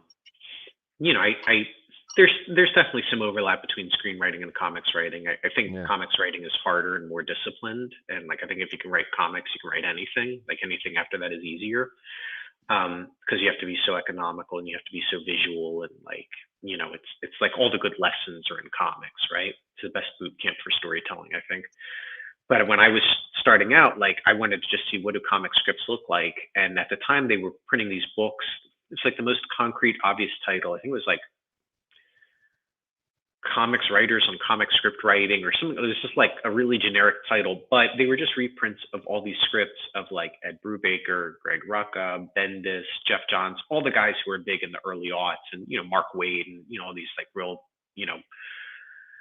all-time great writers. And it was amazing. There was not like one consistency between any of their scripts in terms of yeah, formatting, but stylistically and pacing and all that, you could start to pick out all the trends that are there. So yeah, I'd be happy to share scripts with you. I used to post them online when I was oh no kidding, self-publishing and had a website for it, just because I it was the stuff I wanted to see when I was yeah. breaking in. So I think it's good to see, and it's also helpful to see other people's scripts, and you just realize how necessary the art is. And like, reading a comic script is pretty dry usually, but looking Sure. at comic art is gorgeous, so Yeah. Yeah. yeah. No, it's like you said, like before I read all that stuff and did those classes, I was like obviously YouTubing and Google searching, and I'm like, so many people just like, yeah, there's no set format. Like, this is how some people at Marvel do it. And I'm like, like I don't know what to do. So I think Mark Wade does like some kind of like TED Talk kind of things where he gives these classes. And I know Tom Brevoort, that I think he's the editor in chief at Marvel, or head editor. He does like a lecture series. I think it's like a weekly thing that he just shares with all the editors at Marvel, where it's just like a different lesson that he's learned over his many decades in the industry. And it's like, oh man, would I love to be a fly on the wall on that? Like, it would be such inside baseball. I think like our spouses would blow their brains out, but like I would just be there. Oh, same. Yeah, I'd be absorbed into that for sure. Yeah, I want to go to this horror convention in Pennsylvania in April, and I haven't brought it up to my wife yet because it's a 2-day thing, and it would be a flight and all that. And I'm like, I could invite her with no kids. She's not going to want to go listen to, horror authors talk about their craft for 2 days, and I'm just going to be glued. And she'll be like, "Hey, can we go get drinks now?" I'm like, "No, unless I'm drinking here." So yeah, I hear you there. I don't know.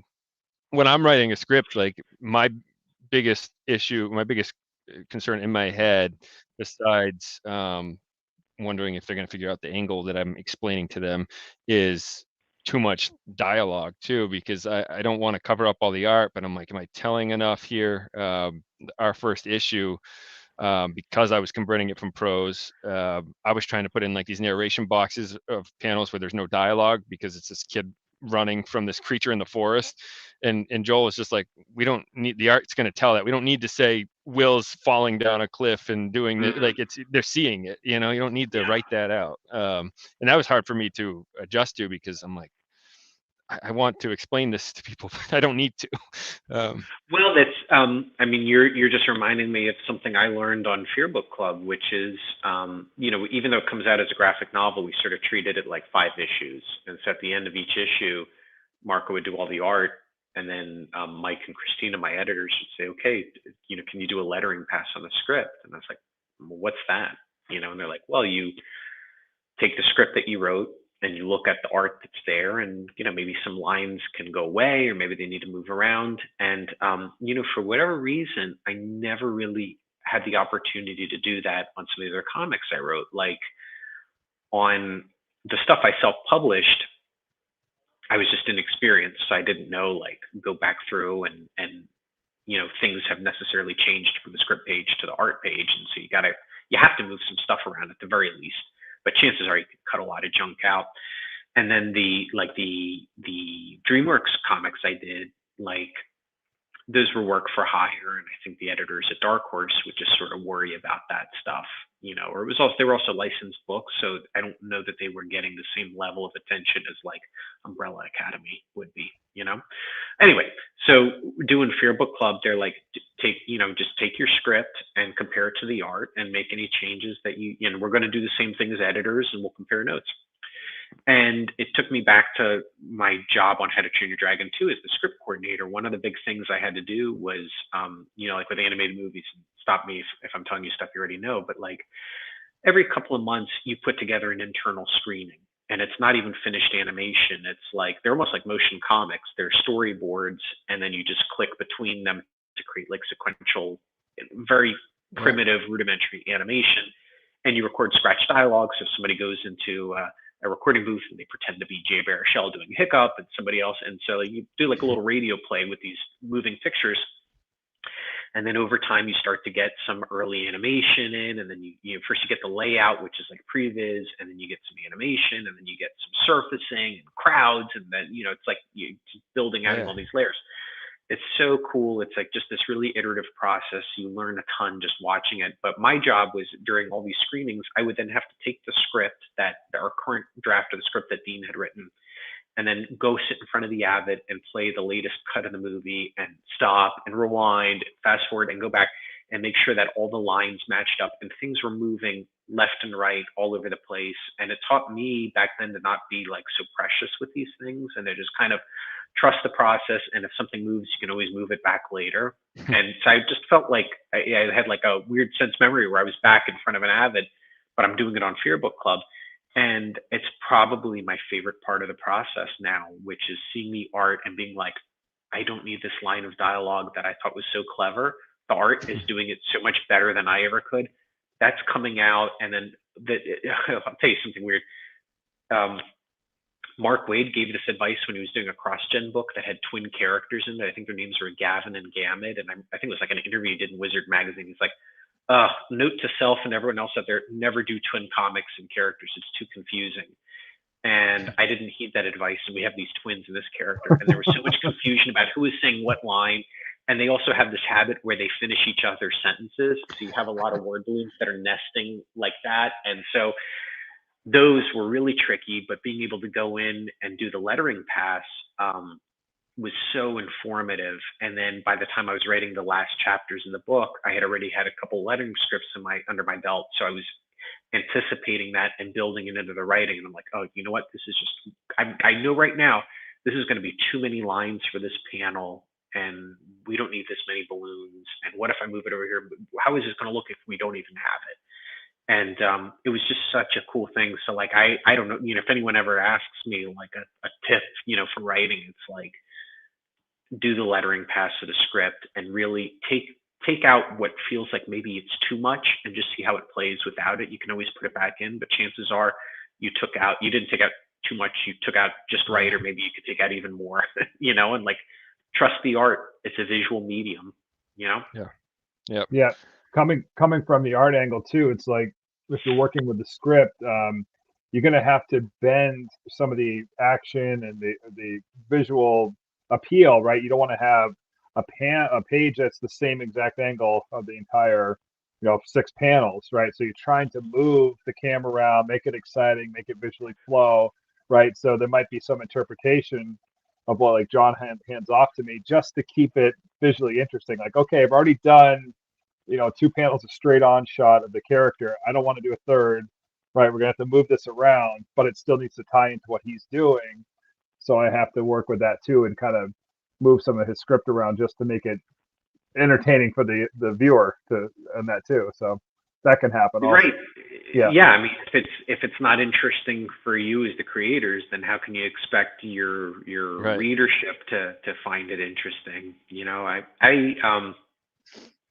I get all these books that Ed Brubaker and Sean Phillips do, like they're these beautiful hardcover crime books. It's like the Reckless series. They publish them through Image. They did Criminal together. They've done a bunch of books together. Yeah.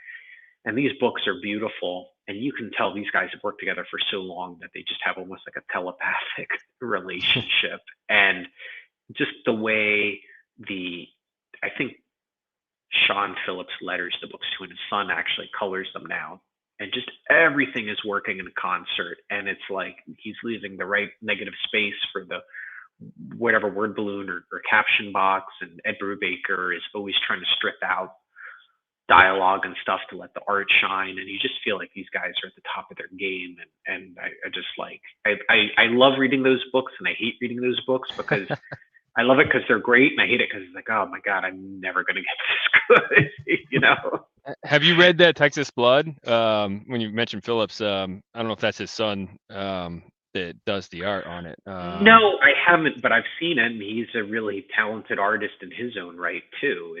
It's crazy, and both of them, I think the dad and the son started their career in comics like super young. Like I feel like Sean Phillips, I think like was a teenager when he started working at like Wildstorm or something crazy. That's wild. So, yeah, these guys are going to be lifers, and they're terrific. Yeah, I don't know why that Texas Blood popped in my head when you said that name, but it's amazing, and it's we had Chris Chris Condon, right? That's the writer. He was even talking about he was scared how it was going to be received because it's Texas, it's slow paced, there's a lot of dialogue, there's not much action going, but it's just like this drama, and I was just absorbed. But to your point with like the background, like there's a lot of panels in those books where there's not even a background, it's just a solid color, and it's just the reaction of the character you're seeing. Yeah, it starts to get like impressionistic. It's pretty cool. Yeah, it Yeah. looks so awesome. And like going back to lettering, the lettering in those books is amazing to me. Just the way they work with the panels, you know, stuff I don't see that often, like two characters, you know, and character A has their bubble, and then character B has the bubble in the middle. Well, character A has a second bubble on the right side, but it, like the way they connect it just looks so cool. Like it goes behind almost, like it's just it's so cool. But it's funny though, because it's also one of those things, like growing up reading comics, like a lot of those tricks have always been there, but they're like subliminal, you know? Oh, you notice it more now as you're doing Oh it. yeah, when you're doing it. Yeah. Yeah. Yeah.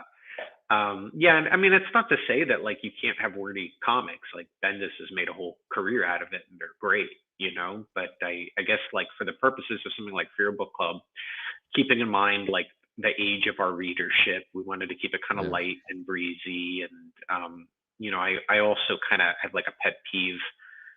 Here I'll quote Guillermo del Toro again. He says like in movies that the two ages that people always get wrong are kids and old people, and they make kids seem like way too smart and old people seem way too stupid. I like smart kids, but I hate movies where like they try and make a character seem smart by having to be really talkative. I just find that annoying. So I'm like, I try to like, I guess Hillary, the one twin who wants to be a stand-up comedian, she's the wordiest out of all of them, and I kind of like, I give her a flyer.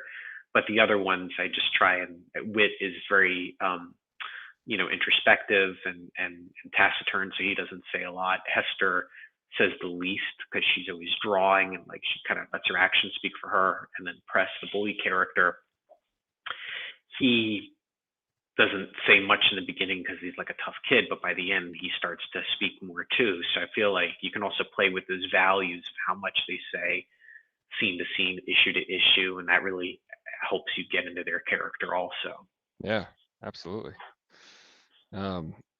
One thing, you know, with our book Yule, when you talked about earlier on, you know, that character development, it was important. I actually named the main character after my son, Will, but one of the things that Scott Snyder said in the course I did with him was bringing your real life issues into it, and it can be tough. Like you talked about bringing back some of your memories, you know, from middle school, right? For Fear Book Club, but it just made things click when I was trying to, you know, I had this story idea in my head, but I'm like, you know, what's the theme? What is the big driving factor in this story, you know? And then I thought, you know, my son has anger issues, and I thought it would be cool to teach kids, you know, you can overcome your anger, right? So you know, you don't even see it much in issue 1, but the bigger picture scenario here through this whole story arc is him overcoming his anger issues, because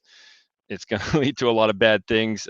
He finds this device that teleports through different dimensions, and travels through time, and it feeds off emotion. So because of his anger issues, he's going to get sent to some pretty bad places, you know, early on in the series. It just, I don't know, that clicked in my head when you were talking about something a few minutes back there. So I wanted to mention that. I mean, I confess, I'm sorry, I haven't read your comics yet, but I for sure will, because what you just described is awesome. And what a great like lesson and legacy for your son. And I think for anyone else out there who reads it, who may struggle with anger or emotionality and stuff. And, you know, I mean, I know like, I agree with Scott Snyder in that it is difficult and it's scary to put a lot of yourself in there, because it's, you know, even in independent comics, it's a public forum. You know, you're disclosing something about yourself, and you're hoping that your audience isn't going to reject it or think it's stupid or think you're stupid, you know. But I found that the more personal my books get,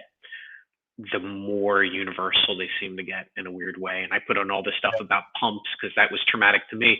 And now I hear Joel's got his pump story too. And I've heard other people have it. So it's like, you know, you think something is going to be so specific to you, and then you realize all these other people have like the same scar, you know, or other kind of experience with it. So I did, the kind of the book that I've done before Fear Book Club and kind of concurrently with it is this one called Scoop, which is like a teen detective story. I say it's like Veronica Mars meets X-Files. And so it's a female protagonist. So that's obviously not me, but it's set in my hometown of Miami, and just a lot of the stuff in it is drawn. I was an intern at CNN when I was in college and covered some really crazy stuff when I was there. And so I just always try and draw from all of that, and you know, the stuff where it's like, well, is this what a young girl would do? Then I'll check with my wife or something like that. But you know, I was like, I don't know, is anyone going to like this other than me? You know, like that's ultimately the big question and my biggest fear when I'm doing this or Fear Book Club or anything else. Like when I'm doing How to Train Your Dragon or Trollhunters, or like, people love these characters. I can't screw it up too much, but these things that like I've invented or created or co-created, whatever, is anyone going to care other than me? You know, and I guess time will tell, but I think I just like the stuff that I consume and that I enjoy. You can see those creators are doing just that with their works, you know, sure. And like even these Brubaker and Phillips books, I hear Brubaker get interviewed on other podcasts, and he's saying, no, this is my childhood growing up as a military brat, and like he's just reinvesting all that in the story, and those are the best parts of the book for me because they feel really concrete. That wasn't my experience. I'm not a military brat, but I can see that someone who made this book was, and I'm learning something, and I'm finding parallels between that guy's life and mine, even though they're, you know, years apart, a continent apart, whatever.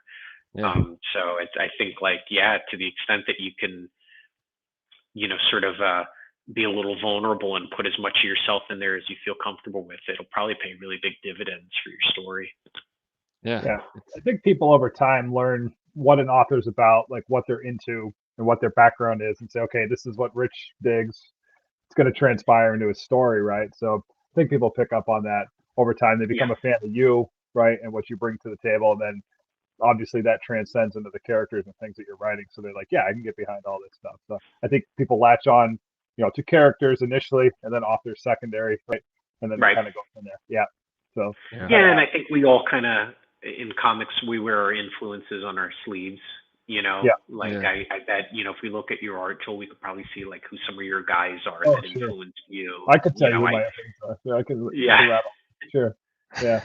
Well, I want to hear. Yeah. Well, there's, you know, it's all good, you know, like, again, I think that's this beautiful thing about comics, you know, just sort of legacy of one generation of creators inspiring another generation. And, you know, you may start out, like I started out, stuff I was self-publishing. My first book, I was like the biggest Jeff Johns clone in the world, you know, but then you start to find your own voice and version of things, and you start to drift away from that. And then, you know, you become your own creator, you know, and it's got to be an echo of your personal experience, no matter what you create. It's got to be in there, right? It's all about what you were exposed to, and it's like it's all grist for the mill. And you know, even John, with like your business background, I guarantee you, in some weird way, some of that has wormed its way into your storytelling, and it's all good, you know. You know, it's funny though, and I don't know if you've run into this or not initially, where it's, you don't want to bring too much of your personal stuff into it, where I'm writing a novel right now where the main group of characters are based off my group of friends growing up, and I'm almost done the first draft, and I'm looking back, I'm like, man, the main character is based off me. He's the most boring character. Like, that can't be. Like, I gotta go back and like, and I don't know if it's because I wouldn't pull enough out of my childhood or something, like mentally, I don't know, but like all the other characters are so interesting, and I'm like, I got to make something up about this character that makes him, like, you know. Maybe you're just a boring guy, John. Maybe that's it. You gotta hang out with the Dos Equis guy a little bit. I guess so. Well, I mean, I think that's also like a challenge with main characters, because they're often, I think they do tend to be like, they can be the most boring character in a book or in a movie or whatever, if you're not careful with it, because they have to fulfill so many functions, right? Like, they have to be somewhat likable so that you're going to stick with them, you know, and they have to arc, but you got to be careful that they're not too off-putting in the beginning, and they have to like serve so many masters, and that's just a pet peeve of mine. Like, when I see you know, a piece of animation and like your main character is just kind of the least interesting one of the group. That is why I like Trollhunters, because Jim has a lot of flaws, you know, and he makes mistakes and he learns from them. And that was the other thing I wanted to do with Fear Book Club with these kids is like they're imperfect, and that's okay. That's a big part of it. You know, when I was a kid and I made a mistake in school, I was made to feel so much shame, you know. And now finally educators are coming around to like, that's maybe not the best way to educate people. And it's like, now if you make a mistake, that's okay. That's just one step closer to the correct answer, you know, so don't beat yourself up over it. So that was kind of like another thing we wanted for the kids in Fear Book Club is they're not infallible. They make a bunch of mistakes. They screw up, but then the fun is in seeing how do they try and fix it, you know. And I think like that's probably a better lesson for not just kids, for people my age and older or whatever. Like it's not too late. Absolutely. I wanted, well, we're almost at the 2-hour mark. So we said we'd check in at 90 minutes. When we have a good conversation going, which happens, you know, sometimes well, I'm loving it, but I probably do need to walk my dog in a little bit. I like that. There's a cleaning bill I'm going to send your way. And there you go. Watch something with my boys. So, but this has been awesome, and I do feel like I could go on for a couple more hours. We can have you back. We can come back. We'll definitely have you back. Yeah. Whenever you want, just let me know. This has been a blast, and I've got some other projects that are coming out later this year that I probably can't talk about yet, but I'll for sure beg you guys so I can come back on here and do a shameless job of promoting those. But mostly I just want to talk Friday the 13th and stuff for you guys. There you go, right? That's what we're here. That's what we do. Yeah. No, we always say, I mean, once we have someone on, we're like leeches, you know. We're gonna cling to you. We're gonna back you. We're gonna, you know, share your stuff. So we'll definitely have you back on when the time comes. And it was an awesome chat. So I would say I'll let you promote your own book too. But anyone watching, definitely pick up Fear Book Club. I personally have read you know, most of the book to this point, and it's awesome. It's great for all ages. So but I'll let you talk up your own book. I just wanted to say that because I really do dig it. So well, I appreciate that. I don't think I could do any better than that, other than to say, yeah, it's you can get it through your comic shop now if they didn't already order copies for the stores. I'm a little mad at them, but it's okay. They can still get it through Diamond. It's, you know, it's on the previews site, and then but you can also get it at Amazon, Barnes & Noble, Target. They'll ship in about a week and a half, because that's just the way that it's structured. It goes to the comic shops first and then the major booksellers. But if you can support a local comic shop, please order it through them. Nothing against those bigger companies, but they're doing okay. And I think all our comic shops can get as much love as possible. And there's also bookshop.org, which is a website where you can order this book and any other book. The prices are competitive with big booksellers, but the book is being sourced from a bookstore, a local bookstore, maybe even a comic shop in your area. So you're helping small businesses that way too. So I'm happy for anyone who gets the book any way they can, whether it's digitally or in print. But if you have the option and you can support a local store, please do so. I appreciate the praise, and I guess the one thing I always say is my books come with a money back guarantee for me personally. So if somebody reads one of my comics and they just didn't like it, you can find me on social media. You guys were kind enough to put my handles up on the scroll throughout all this, and just let me know and I'll buy it back from you. I'm happy to say I've never had to do that yet. I hope I never have to. Just don't be a jerk about it. Don't read it and like really love it, but you want to like man, you have to be pretty damn cheap for that. Yeah. Please don't do that. Yeah. But if it's a legitimate complaint, I would want to know and hear from it and maybe grow from it, or maybe point out how wrong you are for not liking the book. We'll cross that bridge if and when we come to it.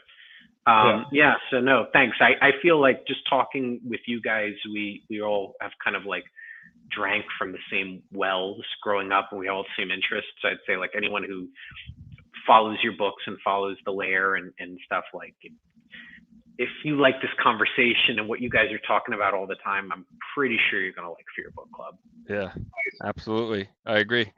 Well, again, thanks for coming on. It was awesome. Good first show of the year. So Yeah, we'll look forward to part 2 later this year when you got your new workout. So we'll look forward to that. Too, so. Count on it. I'm looking forward to it already. But hey, we're at almost 50 shows now, so we're getting to the point where we're starting to bring back a couple repeat guests here. So it's happening. So that's awesome. Well, I'd be honored to be one of the recurring guest stars. All right. Yeah. Cool, buddy. Awesome. All right. Thanks, guys. Keep up the good work. I appreciate you answering my daughter's questions. I will tell them in the morning. They'll be pumped to hear that. So thank you for that. Hey, man, I'm always up for talking Trollhunters and Dragons anytime. Yeah, they're good kids. They're having fun. So appreciate that. Have a wonderful evening. It's been an absolute pleasure. We'll catch you on part 2 when we get you back on later this year. And like I said, keep up the good work, buddy. Have a good night. Thanks, guys. Happy New Year. Stay healthy. See you next time. Happy New Year. Bye.